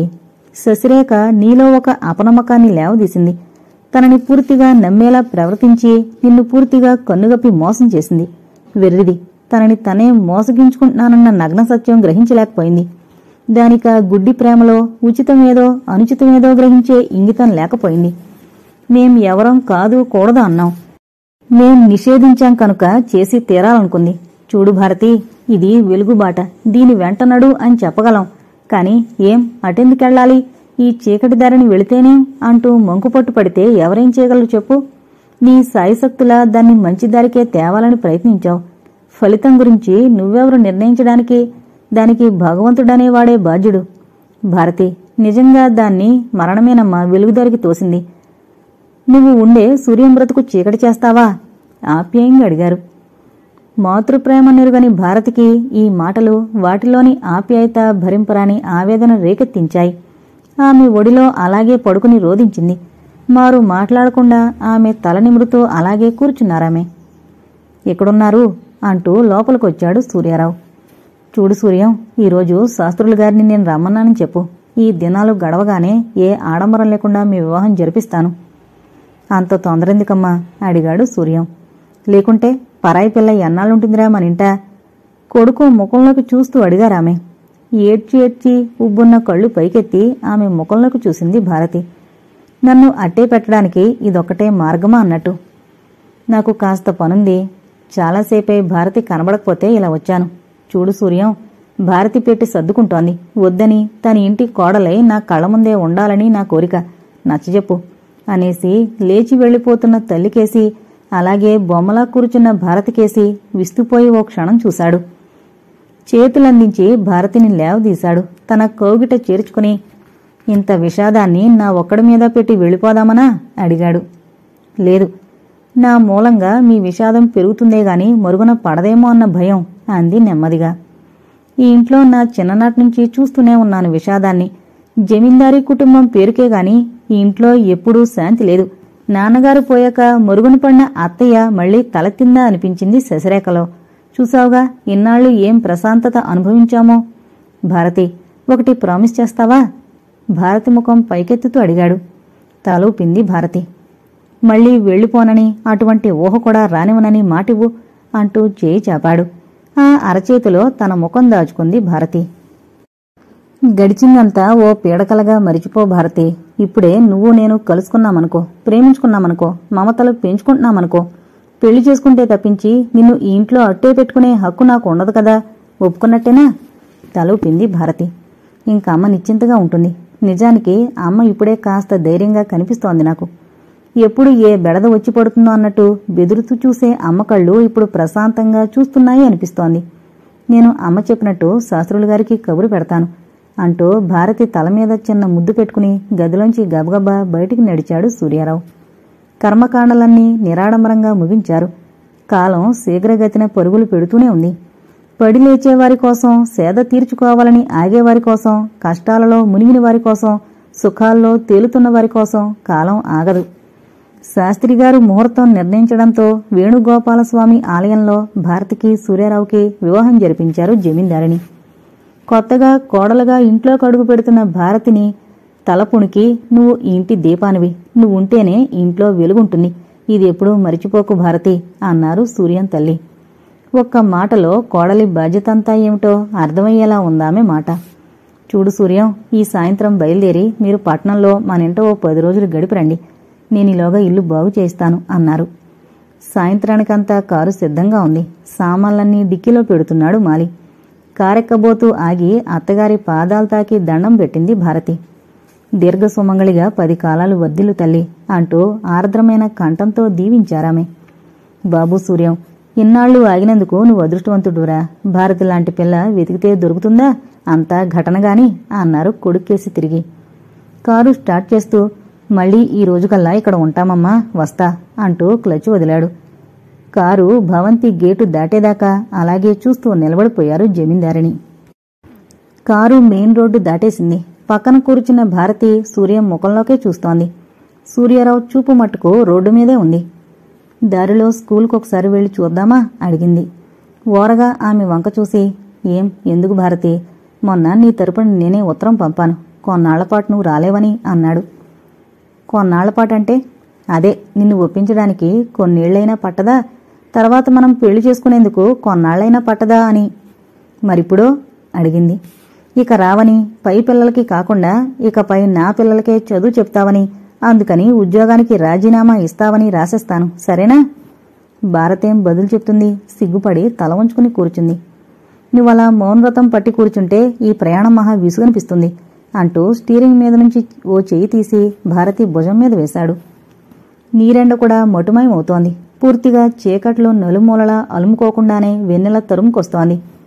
ప్రశాంతంగా ఉన్న రోడ్డున సాఫీగా కారు సాగుతోంది. ఓడలు పరుచుకున్న ఒక చెట్టు దగ్గర కారు ఆపాడు సూర్యారావు. తను జీవితాంతం ప్రేమిస్తానని, ఆ మాటలు ప్రేయసికి చెప్పడానికి అనువైన స్థలం ఇదేనని కాబోలు అతని ఊహ. ఆ ఊహలని గ్రహించిన భారతి సిగ్గుతో తల కాస్త వంచిన మెరిసే కొనలతో ఆసక్తితో సూర్యం ముఖంలోకి చూసింది. ఇన్ని యుగాల వియోగం తర్వాత ఇక మనం ఒకటి కదూ అంటూ కారులోంచి భారతిని లాగాడు. ఎర్రగా పైకొస్తూనే తెల్లని వెన్నెల పరుచుకుంటున్న చంద్రబొమ్మం చూసి, అదిగో అటు చూడు అన్నాడు. అతని ముఖంలోకే చూస్తూ ఊరుకుంది భారతి. భారతిని గట్టిగా కౌగిలించుకుంటూ, ఇక మన ప్రయత్నమంతా ఆ అమ్మకి శాంతి చేకూర్చడమే భారతి.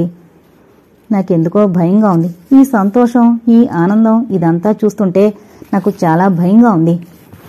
భయం నీ ఛాయలకు కూడా రాకూడదింకా.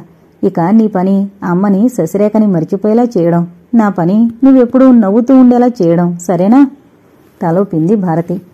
అయితే పద, ఇంకొక క్షణం కూడా ఆగకూడది వాహనం, ఆపకూడది ఆనందం అంటూ కారెక్కి స్టార్ట్ చేశాడు సూర్యారావు.